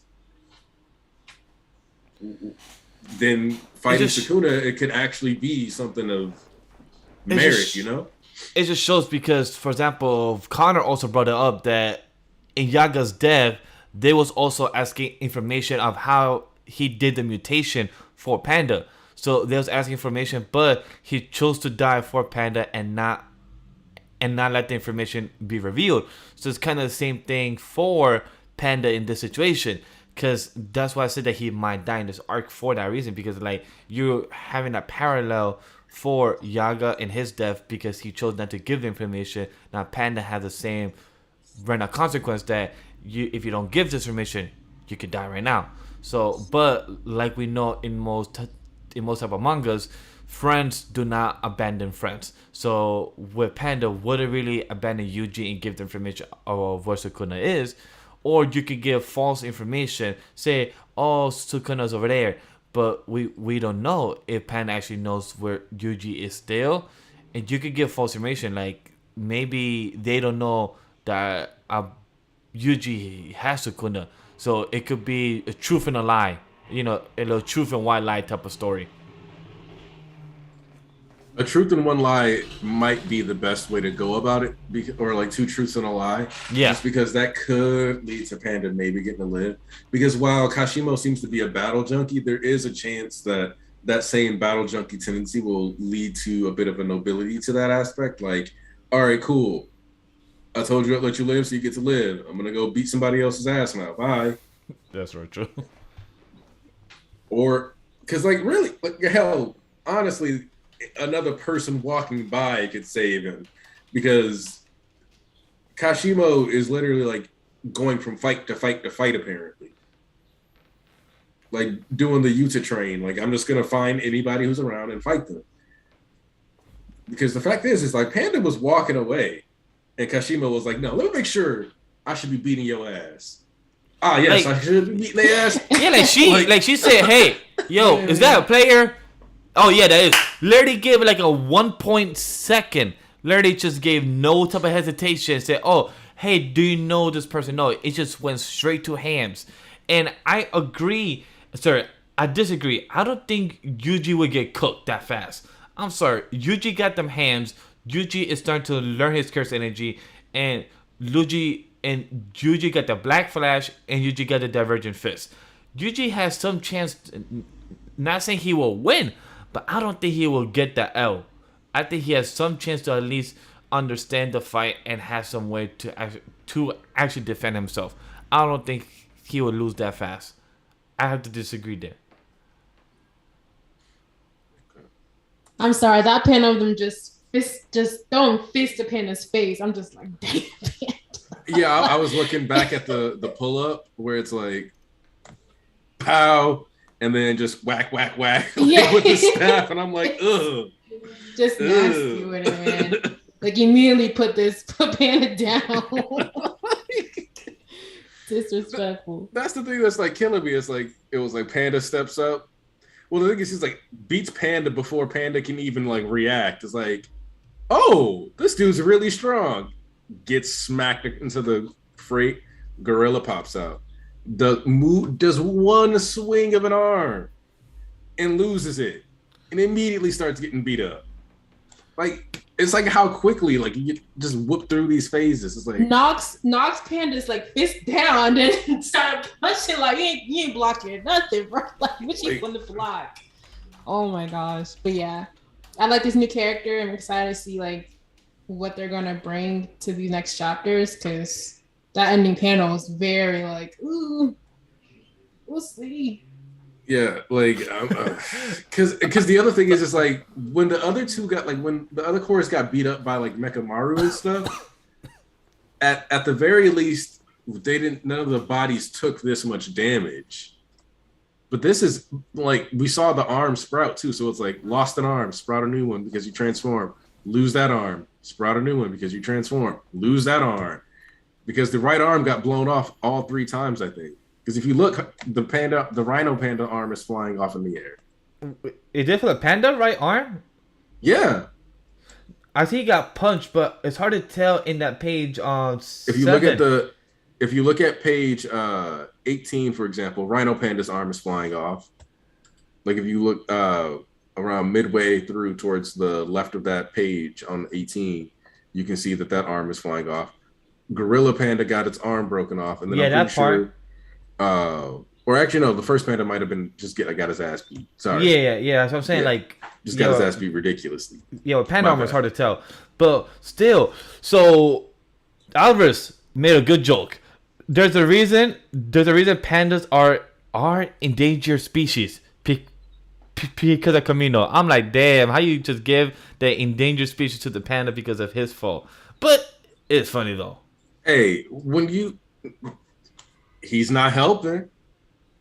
Sure, panda isn't a panda, but he literally was like, oh, look, that thing is a panda that maybe escaped from the zoo. And his first instinct was, let me see if I got a reason to beat its ass. He didn't even start asking questions. It literally said, you know what? I'm going to shoot first and ask questions later. That's what literally this was literally its motto. It's literally a mindset. Like, you know what? I'm going to ask a question. I'm asking, not him. I'm going to ask a coconut. Hey, is that a player? Oh, that is a player. Cool. I'm going to go give the hands to this random animal to here. No ask questions later. Bro. Like, someone called Penta. Just straight up was like, all right, cool. That's a dude whose ass I can beat. Do it. Done. We don't call Peter no more. Peter be doing bad stuff to the animals, so you can't even say that. Peter would have done the same thing exactly. Just after giving it a granola bar. Like exactly. Hey, Ray. Hey, is the king of games himself. Oh, Ray. Wait, we don't hear you. Yeah. Break bones, ask questions. Oh, okay, we in here. Yeah. All right, listen. Hey. I got words for Gege. What's up? Talk to us. How dare you do Panda like that? Why? What was the reason? Because he went from black and white to having black and purple or black and red. What was the reason for that ass whooping? Why? I think it was in the chat. I forgot who said it, but I think someone said Genji don't give a fuck who dies. He said he'll give a fuck who gets killed. We know that Gege is just, king right now. People getting their ass whooped. And I was like, why Panda? Why? Rude.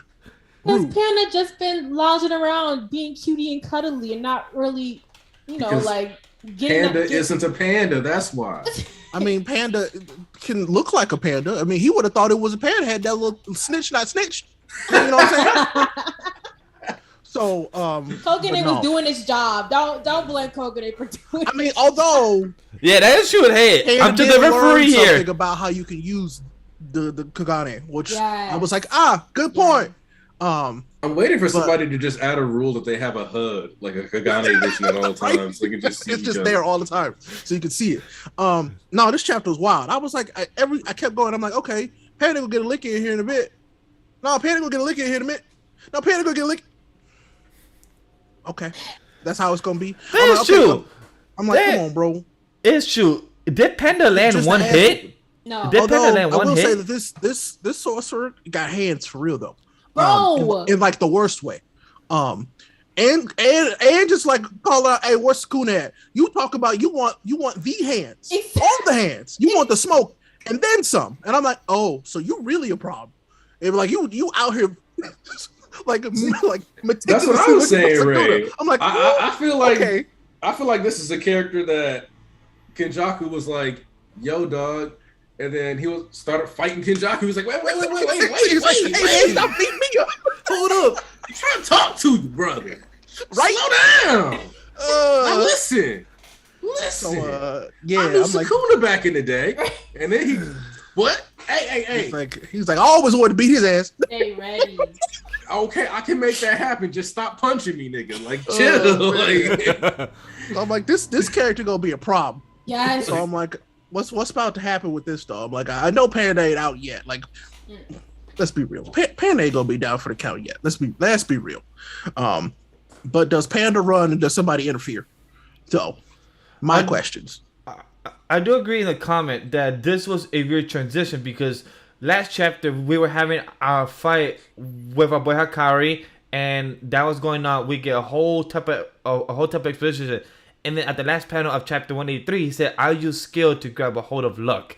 All right, cool. I was excited for next chapter, and then we go transition to Panda. So I do agree that out of the whole telling, Gege said, reread those 2 chapters real quick because y'all didn't understand it. It's okay. Just reread them real quick so y'all can. Right? I was like, so also intrigued with the whole gambling casino stuff, his power of the luck, and then we go to the Panda. I'm like, and then you go show Panda getting the hands and losing. There was like a lot of people online that was like, "Oh, Gege, you're killing me. It's too much. I don't understand. Pachinko? What's that? My grandma doesn't play pachinko." And then he was like, "All right, I got you. Animal cruelty." Like, he said, "You don't like John Wick getting a dog getting shot? How about let's give you 3 animals getting their ass whooped?" But even the promo Shonen Jump was like, "Look at Cutie Panda," like being very like, "Oh my god, come watch this. It's gonna be really cute. It's Panda time." And it's just like, then watch it get rough. Yeah. I said, "You ain't right, Shonen Jump. Why y'all did that?" Y'all do. I mean, y'all also. So I just thought about something. What's All up? 3 of the animals that Panda transforms or exist as have at least some species that are endangered. Endangered, yes. So all 3 of them, like, this man is a walking extinction event. Hold up. So I wanted to see something real quick because that last one, it looks like a rhino, but like, is it though?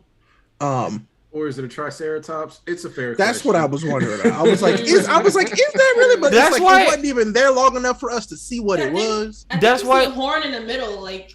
That's why I was questioning because when Aniki said it, I was like, I don't know. So I'm to believe what he said there because at first I was like, that look like a unicorn but with weird eyes. I don't know. I mean, I looked at it again and I'm like, I've been calling her a rhino only because the other 2 are set like normal animals. That's the only basis for me going with rhino. It looks like a dinosaur thing to me though. Like, yeah, like it does look like, and well, the eyes are also weirdly big for. Yeah, they are. Yes. Yeah. Why? I mean, he did say, "Hey, be careful though. She killed people because she ugly." And right, that's what's thrown off there. Like, hey, because she's Martian from Young Justice. I mean, oh my god! Don't do that. The Don't white do Martian. this, Oh my god! Damn, Aniki! man. Wow. Did she not? She fry ugly her too, though. team for being ugly? She ugly too, though. That is true. I mean, Shit. Miss Martian done so much growth. Okay, I'm still proud of her embracing her white. I mean, I'm proud of her too, but in regular form, she ugly. I'm gonna be real. I'm gonna keep it a buck with you. That's true. Those arms, those little. Man, that's Also, true. that They got sentence dinosaur is arms. hilarious out of context. I'm so proud of her for embracing her whiteness. You know what? Look, Not and they in- talked- and they not talked in about it, this and they talked economy. about in that one episode, you know, with the white and green Martian. I'm not gonna get into that. Just saying that, you know, Martian Manhunter is black, so we just go. Oops. But yeah, I don't know. I'm mad. He obscures how this character looks for a reason, and I'm like, just give me a full-on shot so I can see how ugly it is, instead of it being drawn with half his brain hanging out. Like, I would like to see a color page if anyone has the courage to do that, because they be doing it. and I mean, like, was it completely transformed, or did he did he split her head open while she was transforming? I don't know. She was fully transformed because if you look at page 14 or 15, you see like that head is there. That's where that like she's like roaring, and then when you get that like slight spread when the lightning bolt is traveling, it's like that's a completely new form. Got fully regenerated, both arms, legs there, just boom. Just did. The torso did change. It got titties now. You're right. Yeah, her head is huge. Then, if that's the case, because that is a big. I'm just head. being real. They there, so we Being know it's real, the sister. being real as well. If you notice, the whole fight, No domain expansion, no curse energy used. It was literally only hands.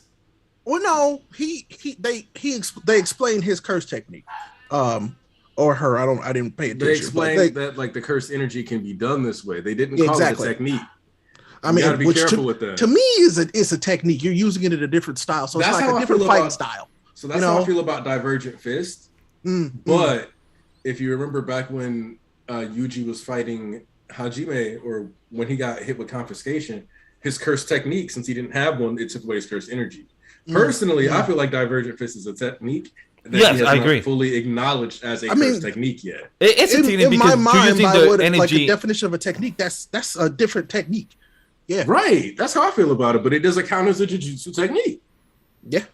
So, but no, I'm like, okay, that's cool. But then what can you really do? Like, what you've mastered this version of your understanding of this ability. But what can you do? And we actually don't even know. Is this one of those old world sources, or is this a new one who just happens to know about? No, this one's from 400 years ago. Yeah, yeah, that's from 400 years ago. So, we did say that it's either the grudge or it just wants to fight Sukuna and just see like the whole battle. Probably took his mama. It's fine. I understand. It's also worth noting this person has realistically killed between 10 and 20 sorcerers already. Yes. Because they added a rule when we first got introduced to them and had 100 points to spare.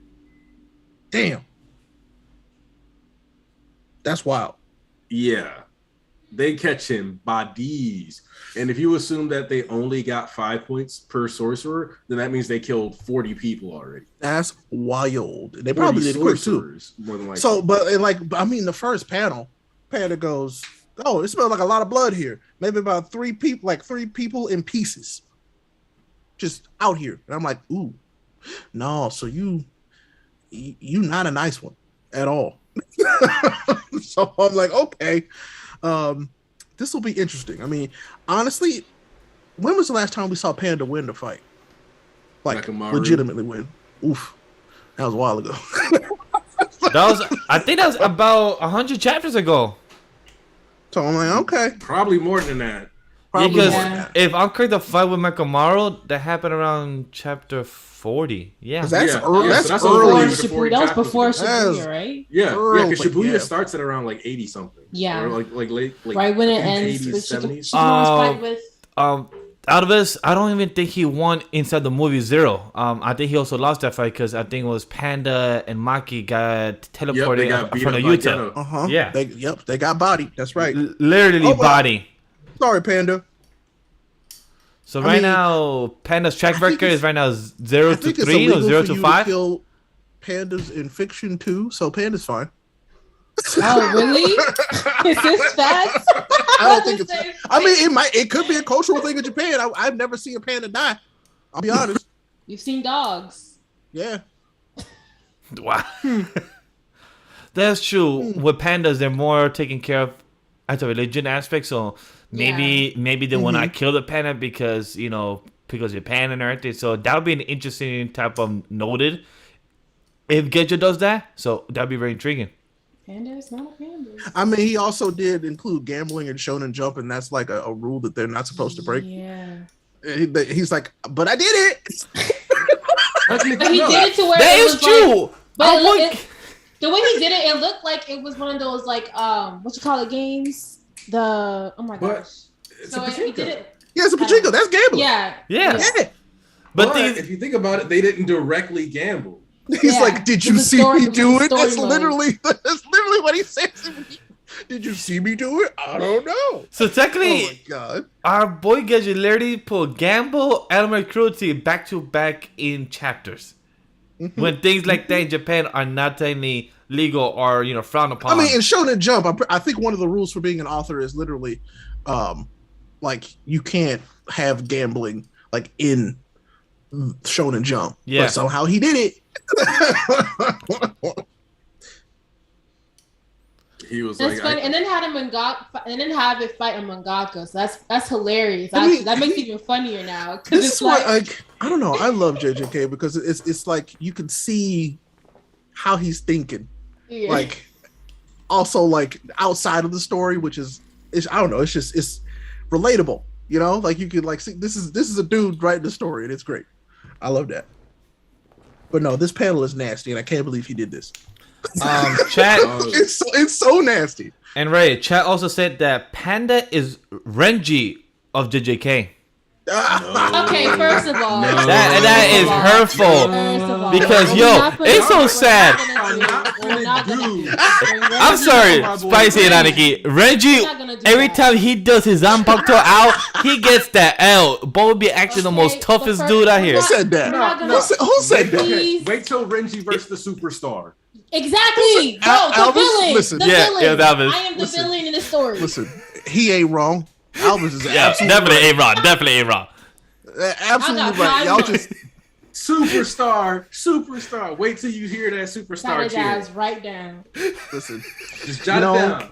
Can't be mad at him. It's to Aniki. Like just jot it down.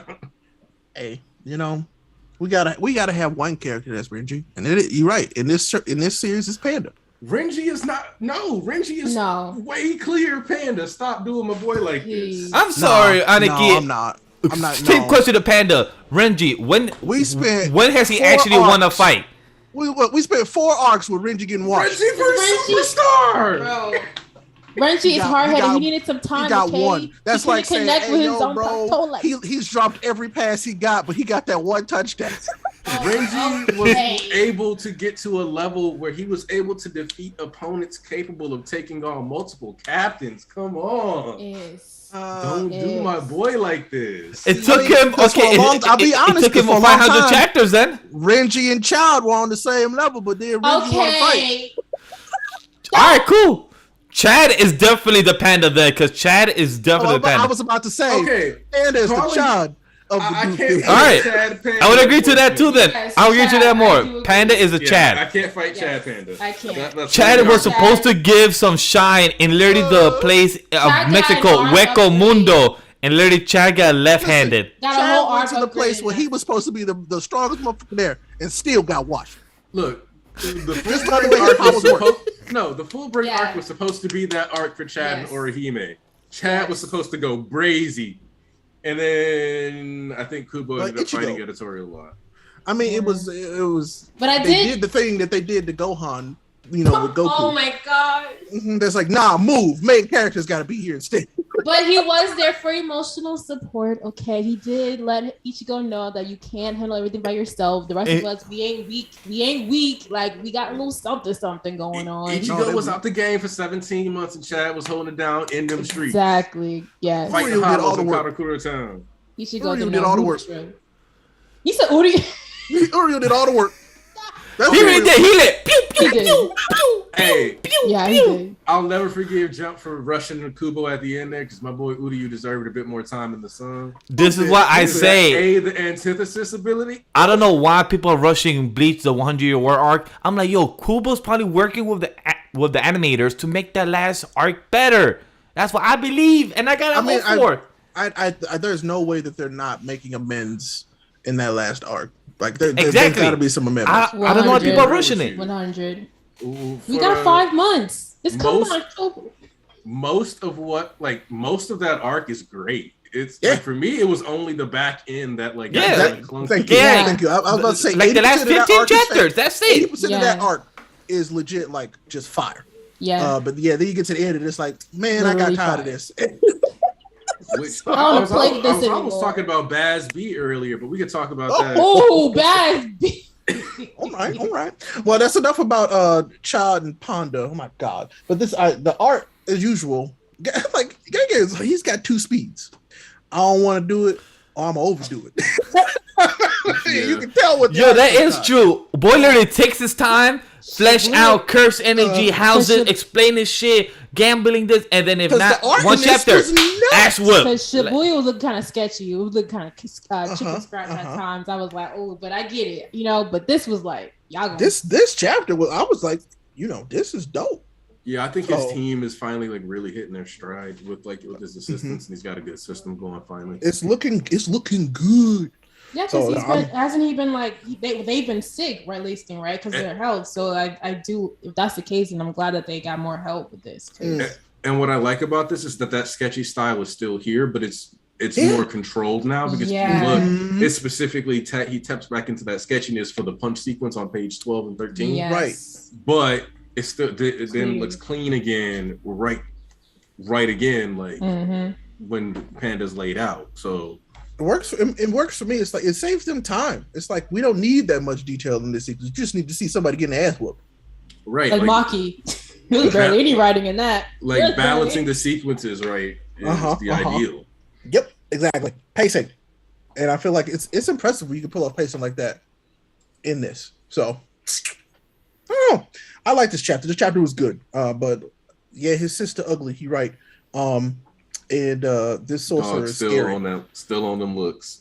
But don't hate me. Animal. Don't hate me with the transition that I'm about to do, because I'm gonna see how y'all feel. So it seems like we're good and wrap up with our JJK conversation. So let's talk about our Chad character of my hero Shoto, that's finally evolving into the character that he has become. You are not. That's why I said y'all might hate. That's why I said you might hate me for this transition. I'm like fucking raggedy for that. Don't throw it up here, you raggedy bitch. How dare you? Wow. That's what I said. Y'all might hate me for this transition. I'm like, hey, it might work, it might not. But I think even Hori was like, look, I know I've been having him in the back. He even knows. Shoto even knows that. So he really acknowledged that too. He did say that. This past 2 chapters, he said like, yo, I've been in the back burner. Chapter. He did monologue his own behind, like, yo, I've really been in the back burner. You know, my classmates have been in the front, but they've been holding me back. But you know what? They're supporting me. I'm here in the forefront with them. I'm like, yo, Shoto, I'm glad that you acknowledged that you was a side character for all these time. Now you're becoming the main character. He didn't say that they were holding him back. He said they got ahead. But guess what? They never left me behind, truly. And I was like, that's so sweet. Think about it, because I was talking about this on church today. When you hit provisional license exam and he fails, and they talk about, and Mira's like, we're going to be adding an extra exam for those of you that made it to the second portion and you failed, and then you immediately see Deku and Ida turn to him like with that smile on their face, optimistic, because they're like, yeah, you're going to pass then.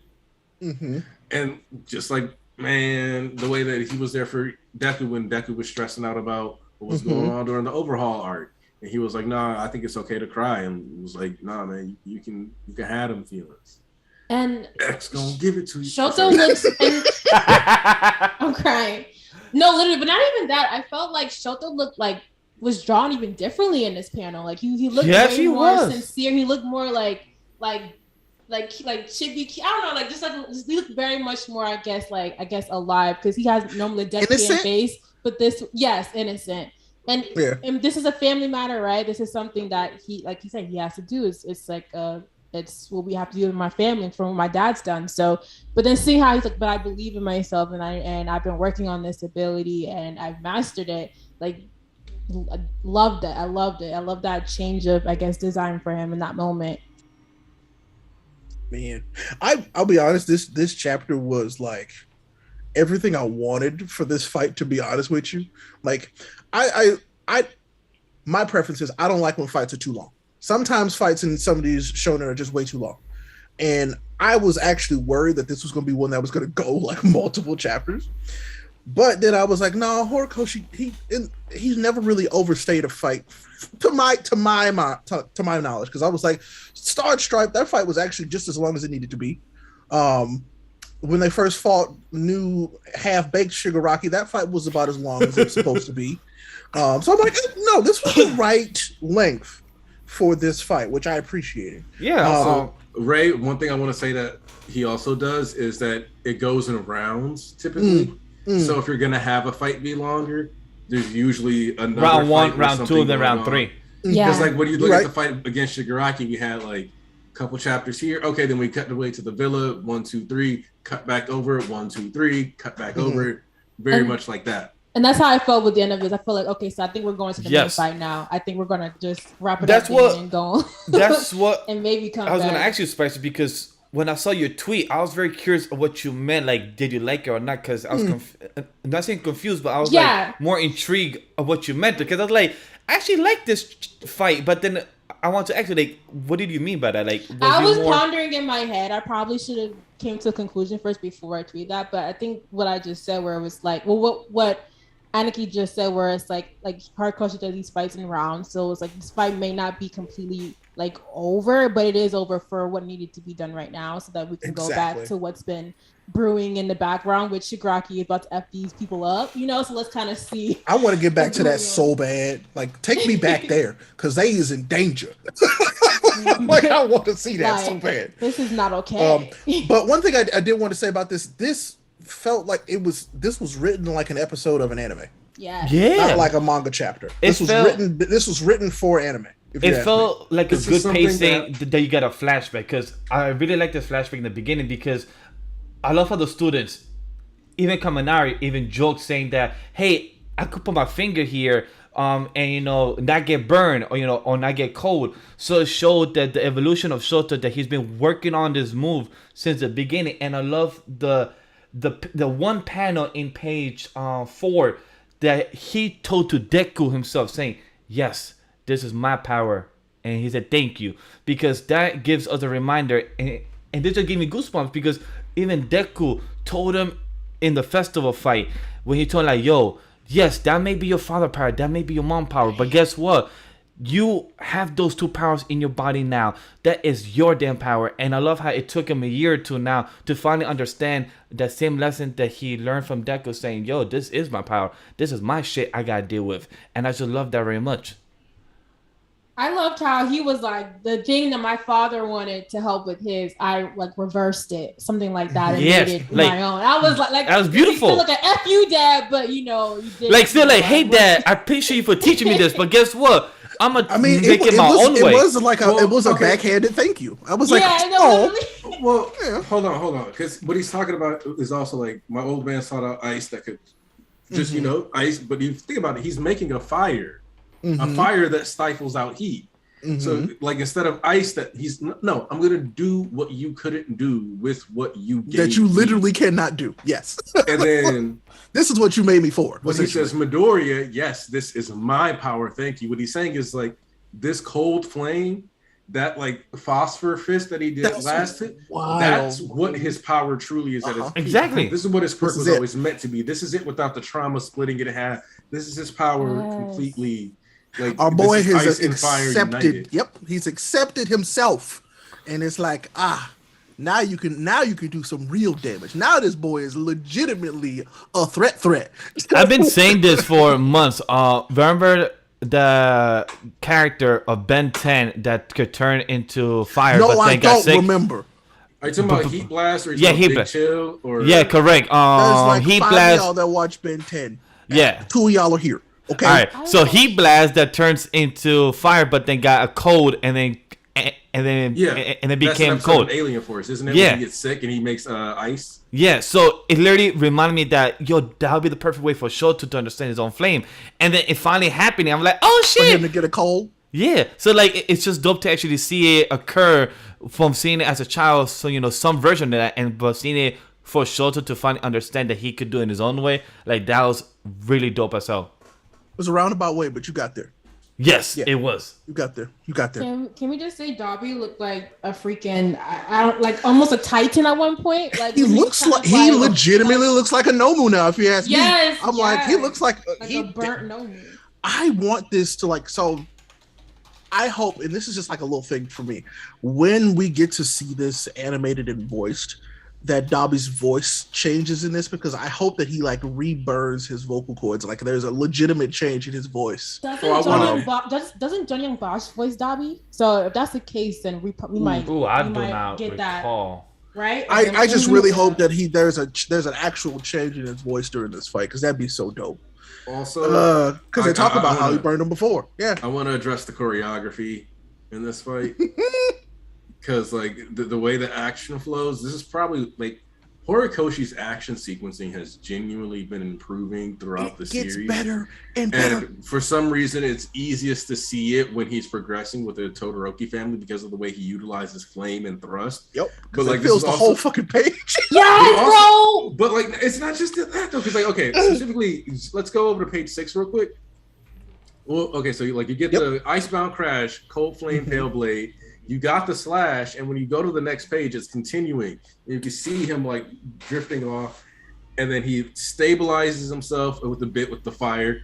So that's where the flames, and then he does a flip, and that's where the trail comes from because he stops the fire because he stabilized himself. And as he lands, and you can see that part of his biceps and stuff have like completely carbonized and broken off. And he's landing, so you got the impact letting you know like his arms are breaking apart. You can see his tibia, or not.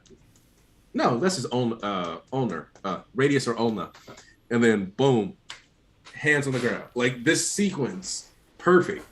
It flows. Like I said, it reads like an anime. Straight up. It's just so smooth because I think Ray said it when he was on Shonen Ronin like a week or two ago, that the way Hori draws fire and the way Hori draws the whole choreograph between these two brothers fighting with fire is one of the best ones I've seen. Because this panel right here, that's the panel I'm saying. It just looks right so amazing. Ooh. Like I don't read Fire Force, so I don't know how they do it in the manga, like how good they show fire being used. But the way Hori does fire with Shoto, Endeavor, and Wadabi and everyone else, it just looks so well done. It just looks like it's just whole explosions just coming down from the ground, like whole type of earthquakes. How does Dabi keep his hair with all this fire?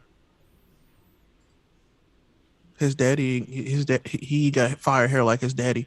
His hair just there. How he do that? He should be bald. Burned off all his hair. So first off, he ain't got it hard enough. You want him to be bald too? Right. I'm about to say, like boy got no skin. What else do you want him to look like? A mummy? I want you to commit, boys. Like I'm burning everything up. My eyebrows too. Yep. I'm like, boy, boy want no skin? Like AFO with no lining? Come on. Yep. Dang. Look, his hair look way too perfect. That's just me being dumb. Don't pay no attention to me. But I'm like, wow. Family genes, you know. Family genes. That's just the family genes, you know, like, you know. Shoto's got good hair too, you know. I'm just saying because Shoto's hair gets a little messed up when he gets hit with the heat, and I was like, well, that's wild.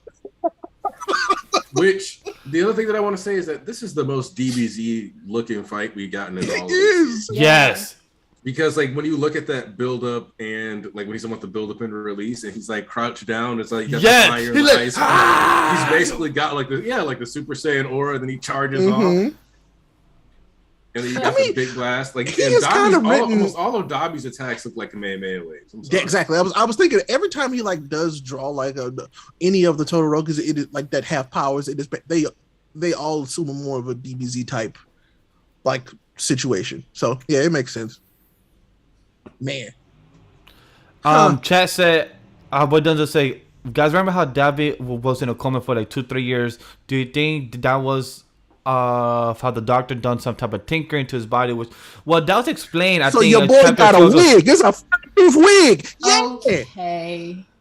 First off, we do know wig, Chodo. We do know 2 or 3 chapters ago the doctor did announce that. Really paid for it, boo. Oh my god. Kerr bestie. Stop it. Stop it. I'm gonna need but went to the salon already. Snatch it. He don't need Stop it.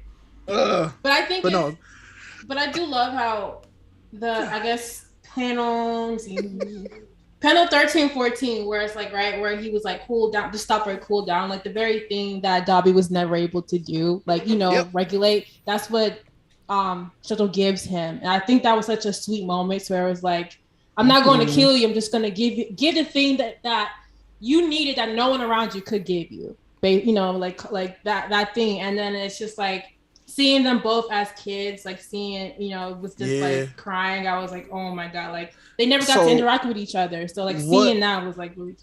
What I'm wondering if this is gonna be like one of those moments where he got that sense of like, oh wow, somebody cared about me for a split second, but then he goes into, I can't have that life because I've gone too far. And then he Thanos dust. Yeah. So one of the things that I do want you guys to like look at is that when you look at that last page, if you look closely, you can see that where he was missing flesh, there is now ice. Yeah. So he's got like that, like ice just straight up built into his body right now. And I'm kind of curious to see if the regenerative tissue that the doctor gave him was like doing something kind of funny, and that's part of what's been keeping him alive, not just being a hater. and it'll like end up infusing with ice in some way, and that'll be what allows like if he's gonna live, then that would be like a way to do it if you wanted to do that. Absolutely. But he is not missing his leg. I know that some people were talking about that. His leg is there. He just had his knee bent as Shoto went in. Do you guys think the heat comes back next chapter? Like round 2, you're saying? Like round 2 of Dabi is still... do you think Dabi is going to bring any heat, or do you think we're just going to transition? Do you think this fight's just done? So this one is harder to tell than most. Because we've seen Dabi... Like, this is the most, like, unhinged, like we've seen Dabi, but we've also seen him even like just normally not want to give up, like when the going gets tough. And so I don't know, but I mean Shoto does hit him with everything, like, and I just go based on the background where I'm like, there's a chance Shoto was like, no, you gonna sit down for a while.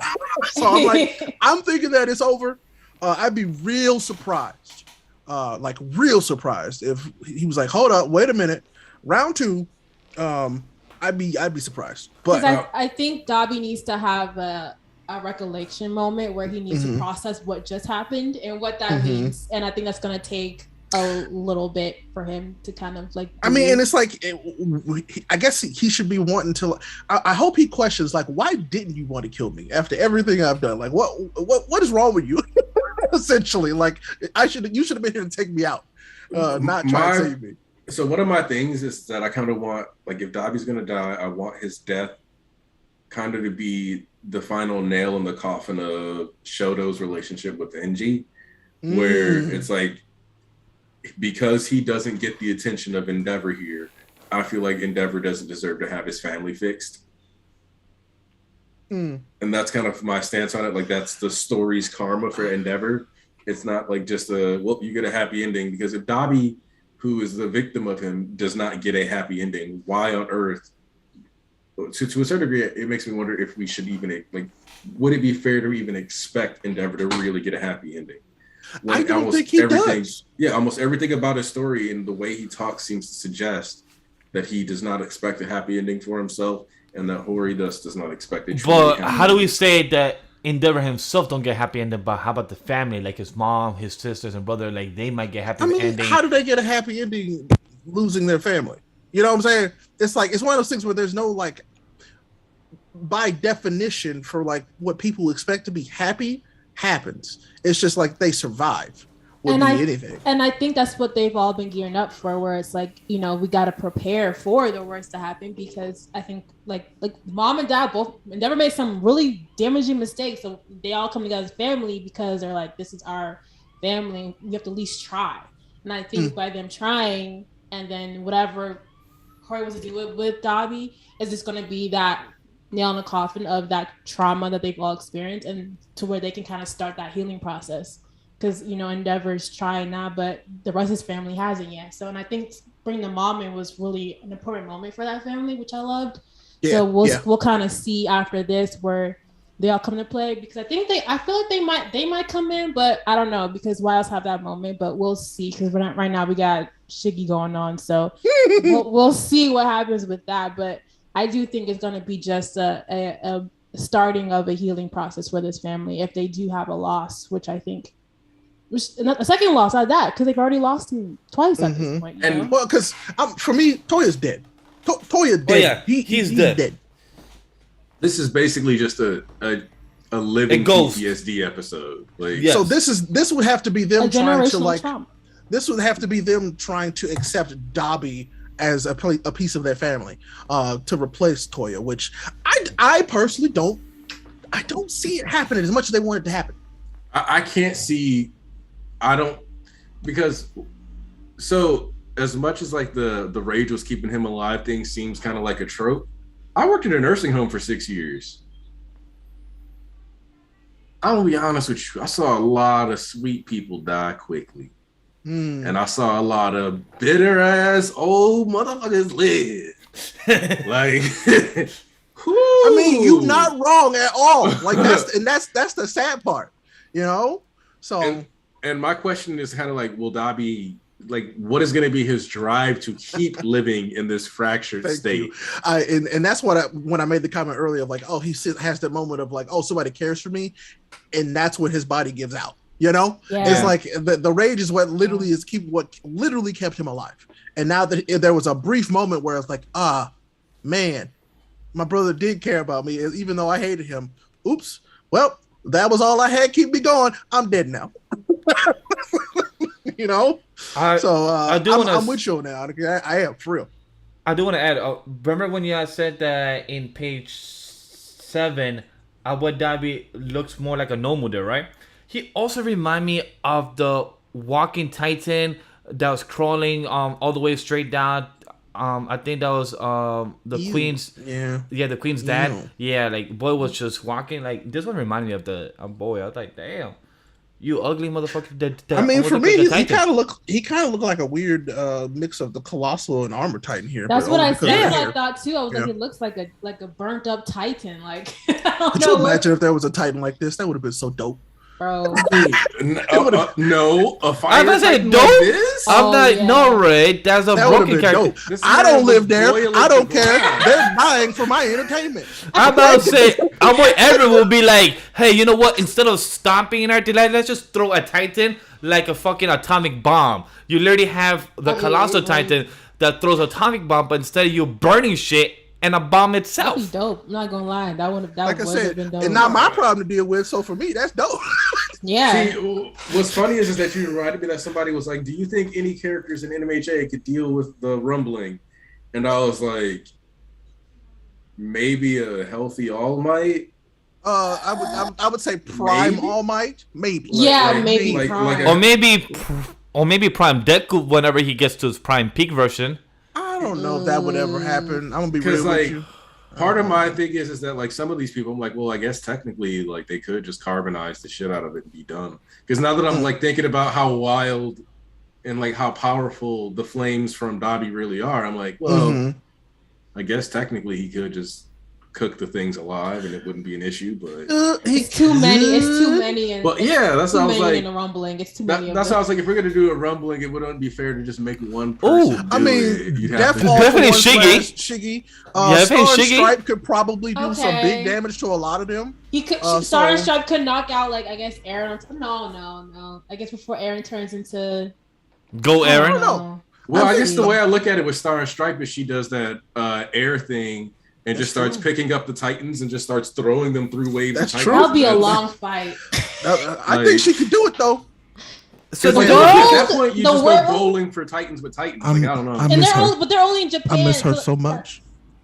I know I do. And by the way, I don't know why people hate her design in the manga covers too, because the manga, it's very much like Top Gun, like very much American comic design. I felt like when I looked at it. That's what the issue is that a lot of people are focused on her face design, like sexy anime girl that I want. Thank you. That's what they're focused on instead of being like, this is an artistic choice to make her look like the 1940s pinup calendar type. Star and Stripe will forever be one of my favorites. Like you can do it, like like Wonder Woman back in the day. Like this is a grown woman adult. We don't have to have those. Anytime I get the opportunity to talk about Star and Stripe, I would do it. Ray, we gonna have to. I totally get it. Like, I would love the cosplay as her, though. I feel like that would be a really, really like fun cosplay to do. Oh my god! Approach his wife with a request. I am the one who have come to bargain. Like I have come to ask something. Here's your clothes. I'm crying. Wear this tonight.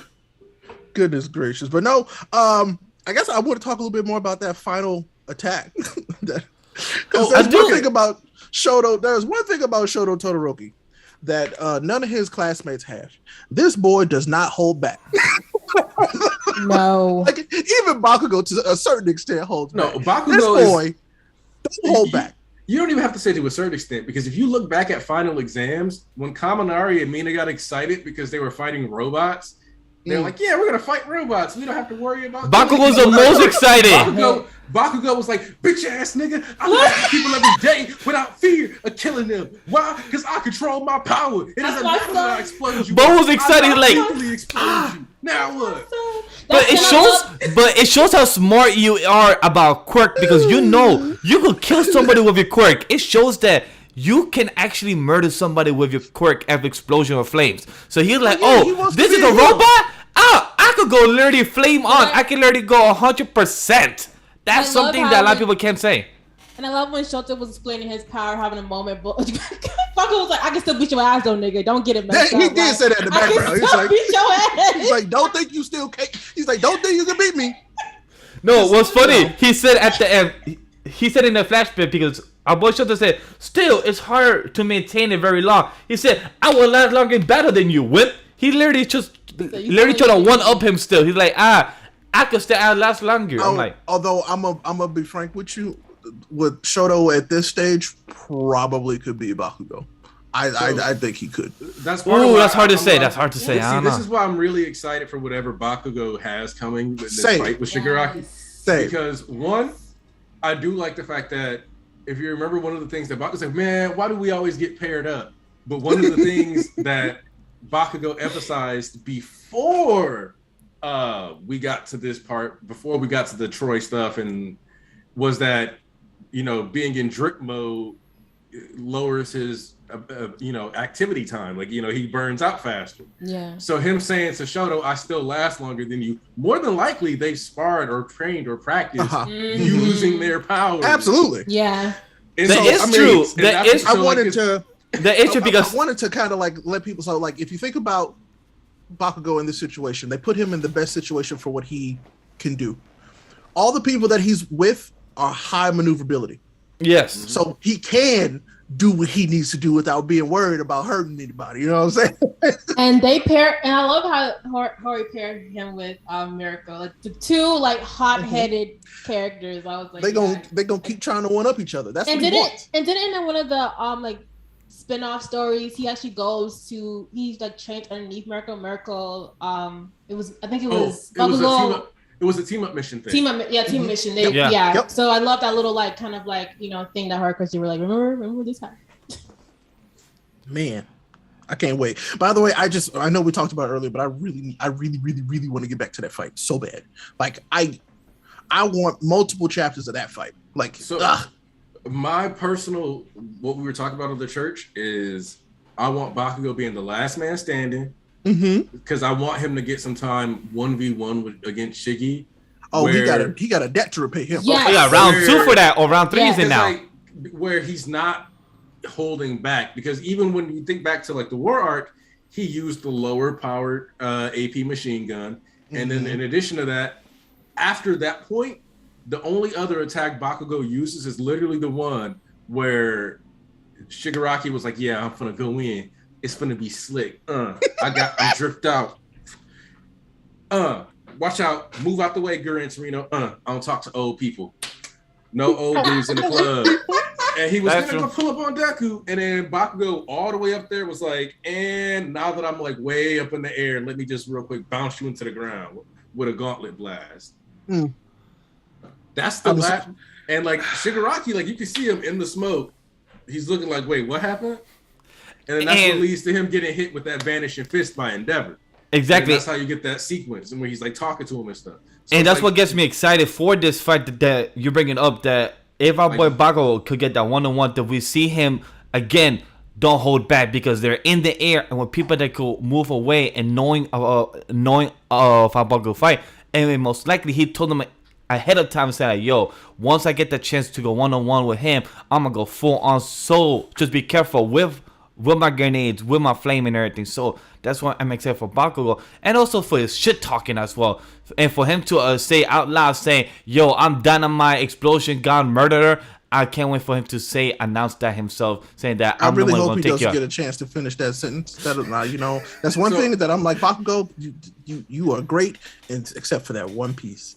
My other thing about this though is, think about this: when those explosions come out, they're going to be the size of smashes.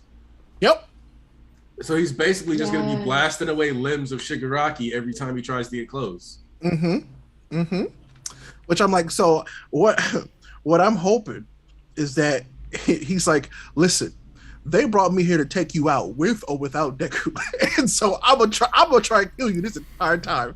And that's the thing. Is like, did you notice Bakugo got a new support item? Mm-hmm. Mm-hmm. He had that thing on his back. Yep, he got a cannon. Bakugo doesn't randomly get things in his costume. Like even the knee pads in his costume are specifically so that when he's fighting you, he can just knee you in the face. The shoulder cannon. Can't wait. Like with the explosions. That's what those pads are for. To destroy people with his knees. Mm-hmm. Like, oh my god. Oh shit, you're right. Whatever's on his back. Oh shit, you're right. I'm staring at that right now. It's definitely a murder weapon. Definitely. Because you see, like a gauntlet broke, and he was just like, "All right, well, we still got to beat his ass before Deku gets here." Mm-hmm. Like he wasn't like, "Oh no, one of the things that lets me fire off." No, still got the thing on my back. I mean, and that's what I do love about him. It's like everything that he has is to enhance what he already does. None of it's like he can only do it because he has no. All this stuff enhances what he already does. So. Also, the fact that canonically Bakugo designs part of his weapons. Mm-hmm. So like they kind of like part like the idea for like the gauntlets to store up his sweat, like those ideas behind like what led to the engineering of them come from him. So it's like even if he's not 100% tech savvy, these upgrades are clearly coming from his brain. Mm-hmm. I mean, because who knows him the best? Himself. You know? That's what makes him like. That's what kind of makes him my favorite of the three of them when it comes to like looking at how they use their quirks. He's the one who does like the most original. Like out of him, Shoto, and Deku, like he's the one who's like the most creative. Because he's also the most privileged. Got him. No, he's not. What? His only downfall is himself. Literally, he comes from a wonderful household. He wouldn't. Listen, his has a beautiful mother. His mother is a terrible person. No, his mother is incredible. His mom pushes him. Anyway, evil twin. That's her classic clone. They the same. He has his personality because of his mother. He comes from a wonderful household. His mom. Everybody loved him growing up. They're still together. They're not divorced or separated. They don't argue. Like, oh look, you got kidnapped by villains. Let me make sure I blame you for that. Not like they're a giant terrorist his fault, but you know. So like, any parent who's like, it's your fault terrorists kidnapped you, bad parent list. No, I mean, bad parent list. I'm not gonna say bad. It was still definitely his fault. But anyway, everybody loved him. He had everything he needed in a space to grow and be is what he is now. I mean, Shoto literally came from the most abusive trauma, like full family period. Deku was he was an outcast. Which one is named the boy born with everything? Well, when we say the boy born with everything, we're talking about power-wise. He's got the best power, period. But the boy born with everything is literally literally our boy Bakugo. He literally gets jealous by Deku. Just because he's that behind him all the time, like a little, lurker. The jealousy of Deku really literally boiled down to the connection to All Might, if you ask me. I think that's literally what it was. That's all it boiled down. That is true. He was so jealous that he was like, "You're working with the person that I love the most, and you didn't even have no powers." Because that. I mean, Bakugo's thing is that when you look at it, even if Endeavor is abusive, that is Shoto still having access to training and the best equipment. I mean, he was training with the number 2, period. Yes. Yeah. So like, and think about that. Shoto got into UA off recommendations because he's just from some rich wasn't no recommendation. Academy. He was like, "Y'all gonna take my son," and they were like, "Okay." Exactly. Like you talk about him all the damn time. I was But like I was like just because like when we're talking about like so it's like Bakugo's stance on it, like the way from Bakugo's angle and way you look at it, Deku has the All Might connection. You can argue that would have pulled some weight and got Deku into UA anyway. Shoto, we already talked about this. Recommendations. How did Bakugo get into UA? I mean, because he was already familiar with his quirk when he was a child. Yeah, it just skills. That kept going. Yeah, his skill. Okay. So like, that's why when you talk about like what I'm saying is, he had nothing to stop him from being successful. He had no barriers to overcome other than himself. Literally, that's what I'm saying. See, like I can see that, but I also will say that ultimately Shoto's barrier to overcome, whether his dad, like whether he ended up talking to his dad or not, Shoto's journey is primarily centered on him overcoming himself. Exactly, but which is why NG's art is culminating with him being less. What I'm going to say about that with Shoto is that there's still a chance he never got over that trauma, and the only reason why he got over it is because he met Midoriya. Yeah, and I agree with you said Aniki, because why else would Shoto's like reminded me of Momo, right? Like she also got in on recommendation and being like the top girl, and then in a moment when they were fighting Aizawa, she was struggling, and Shoto was there to encourage her because like that relatability, you know, in that sense. But he still had trauma. Momo didn't really have trauma. She's rich, you know. She just can make things. She just smart. You know, listen, self-esteem issues. If you dumb with that ability, you're not making nothing, bro. I'm Momo's sorry. trauma is finding out that knowing shit isn't everything. Yeah. Yes. Like you have to be able to do the things that you know. When it comes to like the privilege talk, really my point is that Bakugo and Shoto, in my opinion, are equally privileged. Shoto has like the financial, social, all those connections needed to get into hero society. I don't know. I still feel like it was just the way that he was brought up. He was very cloistered. So like he didn't get to hang out with nobody from what it looks like. He's under socialized. That's so I'm like he's deprived of a childhood. And so that's why I say that the privilege is different. It just doesn't take away the other ones though. Like having. I mean, yeah, he still has those other ones, but I mean, like what I'm saying is it only benefited him in terms of outward looking in. But like if you had to trade spots, I think anybody would have took what Bakugo had any day over what they had. Well, I would say Bakugo's probably middle class. So probably. Sure. Yeah. So that's not as big of a drop. Because isn't his mom a designer? No. No, both his mom and dad work for a fashion company. I thought so. I thought they make money. They fine. They own a house you in see Japan. You see his daddy. That man is literally he is definition of working. That's a working dad. Man, his dad sucks too. Oh. His dad is like Midori, and I think that's why. You have to understand. I don't like Bakugo's parents because Mitsuki needs to recognize that her own hot-headedness plays into why Bakugo interacts with the world the way he does. Yep. I don't like parents who don't acknowledge that when their kids are the same as them. I hate that. Also, it's literally who they are. Yep. Mm-hmm. The whole I can't get behind any parent that's like a bad thing happened to my child. I'm gonna blame them for it. Like that's wild. It was still his fault. And with his dad, my issue with his dad is that dog, your household needs you, bro. Step up, do more. Actually, like influence your household. Get them to. He's scared of his wife. He does it his own way, you know, because he knows. I don't know. I think it's okay for him to be scared. I think of his that's wife. sweet. I think the dad is just a really sweet heart, and I think, that, like I said, like kind of like he reminds me of Daku in some ways. And I think there's enough balance in that household. Well, yes, we've seen Bakugo be hot-headed, but we've also seen him be very sincere. Yeah, you know. I view them as like the perfect example of parents with good intentions that just ultimately just flub a bunch of just actions. Aren't good. They're just that's the definition of people who. You mean well. You love your kid. You just don't know. Good at this. Because when Bakugo came back, from getting Deku, and like the mom just like slapped him, and he was like, "Why? Right? Like I'm going to war, and you're up here slapping me." But in her face, she was like, "I don't know what to do. I don't know how to hug you because I don't want to, Yeah, it's damn it, like you causing me stress. It's like you randomly hit him, and then you get mad at him for being mad at you for randomly hitting him. Like, why'd you make me hit you? Like, because and that's one of the things that always stuck out to me, like in the provisional license, like when we had that scene where they're literally just sitting there, and she just hits him out of nowhere, and he's like, her face is like confusion and concern, and she's like, I don't know how to be consoling in this moment. So this is how my parents always do. And Bakugo's like, why? He's like, why? Hey. I don't know. Yeah, you know, sometimes you show love by being a bit harder than your kids, or you smack them around right in front of the retail store. So sometimes you gotta let your kid know how much you love them. Why are these kids getting their ass beat? You have to go get a switch. I mean, you know, it's you know, and that's why often. And that's why when those kids came in, Bakugo's like, why are we beating these kids' ass? Like that's how I was raised. That's also why I'm like, nobody can say that Bakugo's background was actually good because of lines like that. Where it's like, Wait, what? In comparison to others. Like, comparing to Shoto, he had a better lifestyle. Like, that's like just he's like, they're like, how are we gonna teach these kids? Well, I know one way. By showing them hands. Like, bro, what?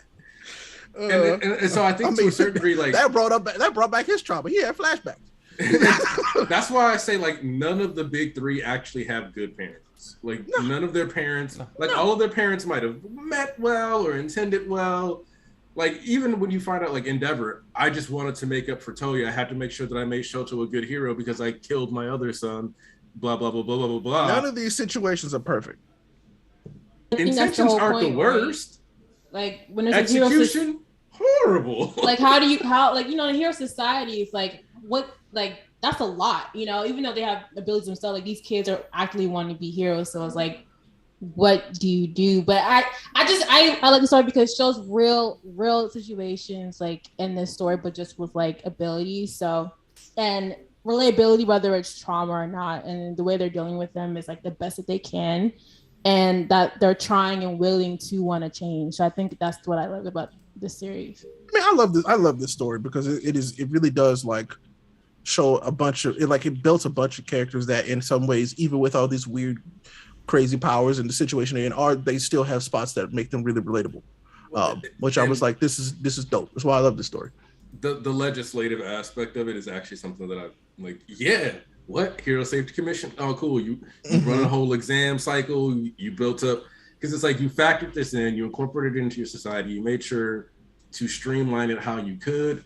Biggest issue that I would say with it is that they also make it a point to capitalize on the fact that once you hit 18, 19, 20, 21, 22, you start recognizing more and more, like, I don't know if I want to sign up for that kind of stuff. So, the hero courses are high schools, but that's also partially just because Shonen Jump likes for things to be high school. I mean, it's because that's the market. That is literally who that is truly at the end of the day who their marketing needs to. Because one of the things that I've mentioned, and I think I just talked about it, like, to some friends once, is like how some series are kind of college coded, where everything about the series makes way, like, if you just ignore what they say the age of the kids are, you just bump them up like 3 years, like their character designs look anyway. It's like, boom. All right, like Food Wars. Yes. They live in a dorm, like within the first like couple weeks. It's like we go to a dorm, have a frat party, drink a bunch, and have fun. True. It's like this is blatantly like a college experience type thing. Yeah, these are like 18-year-olds. Yeah, this is purposely being sanitized to be like in that these interactions are being sanitized so that this counts as a high school interaction. But you can tell that this story would have made more sense or function as a college story, and it's just aged down. And even characters like Momo are aged down characters. Like Momo was originally going to be a pro hero. They should have kept it that way if you ask me. But it's fine. That's a whole different conversation there. I mean, I think suspension of disbelief with a pro Momo is harder to achieve, and that's how she ended up getting. I know. I just feel like Ochako could have filled that role so much better and still been what she is at the same time. But you mean like Ochako getting more time as a leader? Yes. That for me would I would have preferred that, but that's just me as a reader. Hindsight's 2020, whatever. But I love Momo. Don't get me wrong, I do. Yeah. And her story doesn't bother me. I actually appreciate her story. But I'm just saying that Ochako with more time could have still been Ochako, but have had more time, and it would have been great. Like it wouldn't have took nothing away from her character. So who knows? But this chapter was good. I said all that to say, chapter good job, Horikoshi. Agreed. Again. My last thoughts for that as well is that this chapter was flame, pun intended. Our boy went over 9,000. He literally went and get the God punch. It's not like our boy Panda. He got punched, but he got a little fur out, little toy out. Our boy Teddy Bear ripped in half.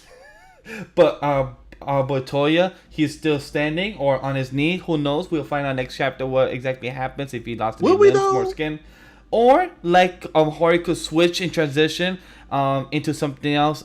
Not like Gedge going from a different transition because he said, "Fuck yeah, y'all thought too much." But yeah, take me to where Mirio is, Horikoshi. Yes. Where is my son? Where is our boy? One of my all-time favorite characters. I don't want to. I don't know if I want us going back to him because I don't feel like. Look, I'm very. I just want to see him helping. Suffering because we have a fandom where people say things like Mirio should have gotten one for all. I don't give a damn about them. And I'm like, shut up! They don't deserve rights. Get my character killed. Shut up before Hori makes it a point to explain you why he doesn't have it. I just want to see him doing his job, helping people. That's what I want to see. I want to see him succeed in these streets. Yes. Probably Aerie somewhere. I would like to see Spinner too. Training, I would like to see Spinner too. Aerie and Mirio training somewhere because Aerie's been learning her power. I would like to see what's happening with Spinner for real though.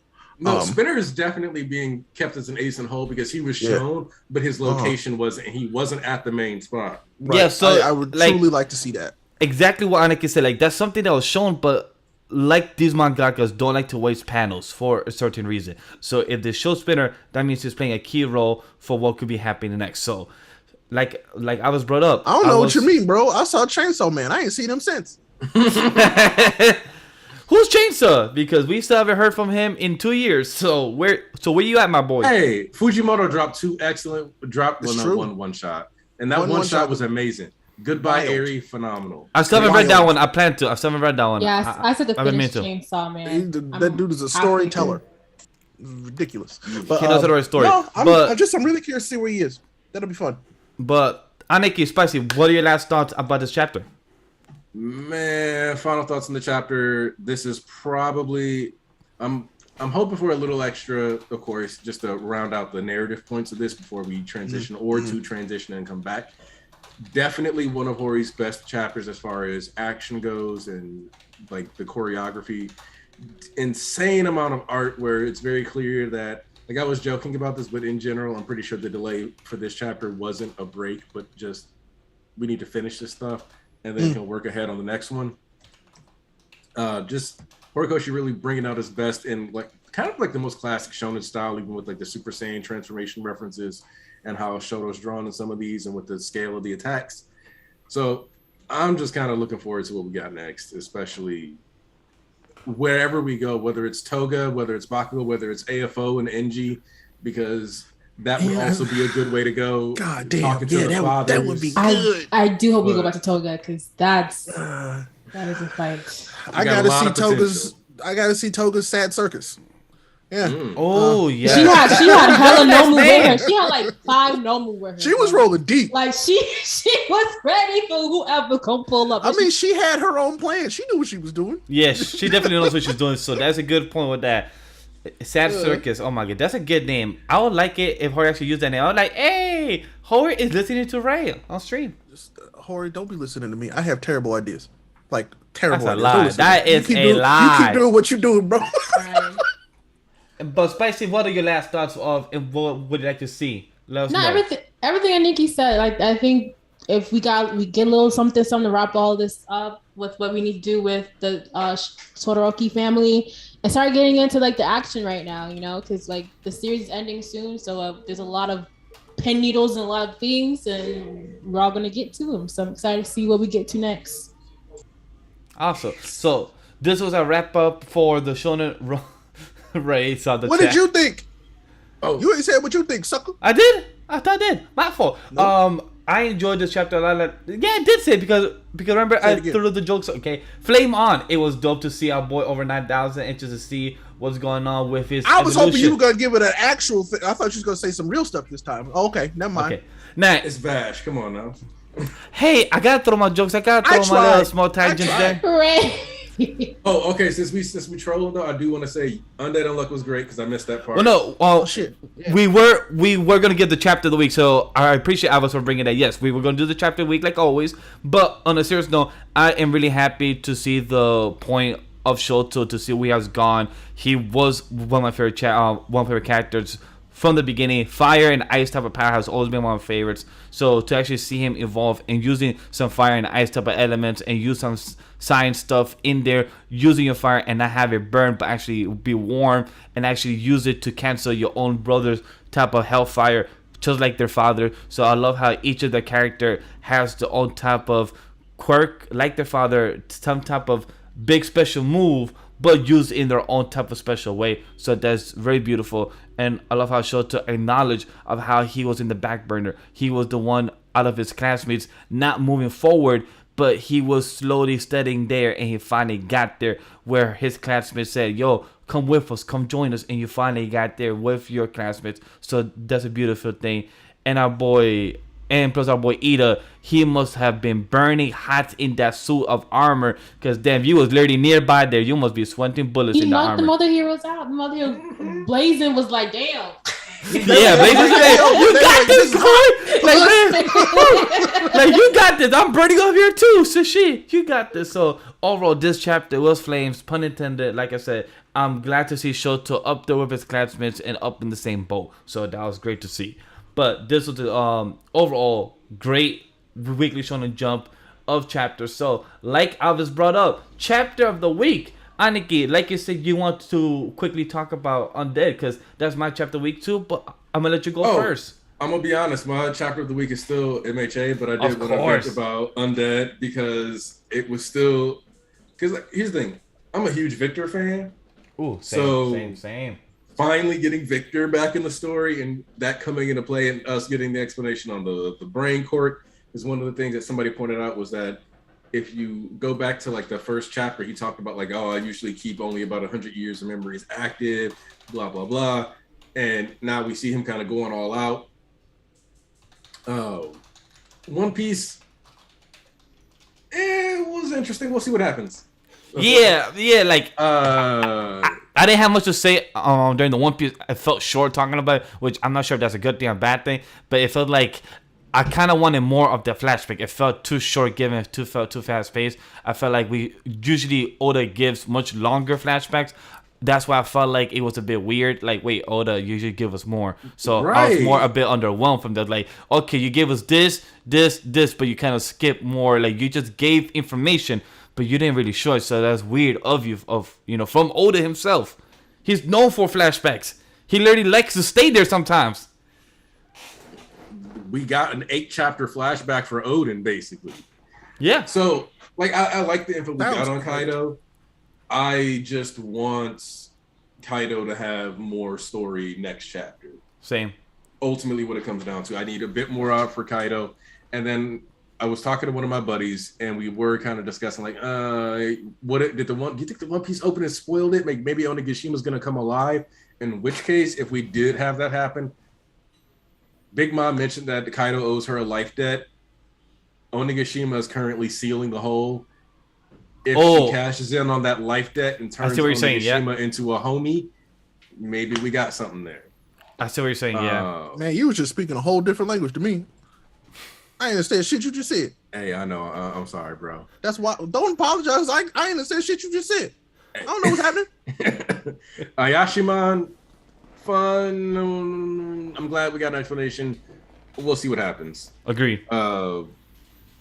And yeah, JJK had a lot of fun with that. We talked about that though, so cool. And Kaiju number 8, I'm glad Iharu's getting that moment. Yes. That moment between Reno, Iharu, important. You're gonna just want that to build up later, and I want to see his potential start getting tapped into more as he finds ways to level up too. So yeah, there we go. But chapter of the week was still actually MHA. Yozakura was pretty close though. Yozakura was insane this week too. I didn't get to read that yet, so it's not up there. But I saw the first 2 pages, and I was like, "Fuck!" I'll read this after stream. I was trying to read it during some conversation, but I'm like, "Damn, nope, can't do it." You know who's definitely not getting it? Duran. Oh, do you think it's gonna get axed? I'd be surprised if it doesn't, just because it's another Exorcist series, but it isn't doing anything unique or great. Good. I don't. Unfortunate. Yeah. Mm-hmm. Okay. All right. Cool. Like it's just vibing. I'm gonna put out a shout for Vigilantes. The last chapter was. Yeah, bro. Yeah. By the way, start catching up. It's finna end. Y'all. Yeah. Next chapter is the last chapter. Aniki, it's finna end. So get caught up, please. I want to have you reserved in 2 weeks because Ray and Sam will be talking about Vigilante. So I would like to have you reserved for that episode. So I'm gonna let you on the 29th. The 29th. I think that is that Sunday 29th, right? I think I think so. Yes. Yeah. Yeah. So I just Okay, want to have you reserved for that because that would be a great conversation because I know you read Vigilantes as well. I mean, to reread it. there's I'm probably a going to try to reread it chance. before next week or the next There's chapter. a chance that we learn something and it confirms the reason why we haven't seen somebody. So, that's what I'm looking forward to. So we'll see. So Ray, what is your chapter of the week? Is it Vigilantes? I honestly, yes, but this chapter of My Hero was this is the Shoto moment I've been waiting for in the actual manga / what will literally be the anime outside of movies. I've been waiting on this like for a while. It's just really good to see Shoto like truly take all of his experiences and come to this point where he's like, this is where I move forward. And I'm really, really happy with that. So yeah, My Hero. That's the John this week. I got to say something about what you said, Ray, that I meant to point out earlier. If you notice the fight, the reason why this fight could really be over is because this finale would be a combo of the finisher from movies 3 and 2. Specifically, when he froze the shit out of Chimera. Shit. And then when he blew the back out of whatever that thing, demon person face. Yep. You're right. Yep. Okay. Movie. And Hori does make references to the movies because that's what he did with Star and Stripe too. So that makes sense. That I like that. That's a good point. The same thing with Rivet Stab and 9 having the blue dragons coming out of his spine.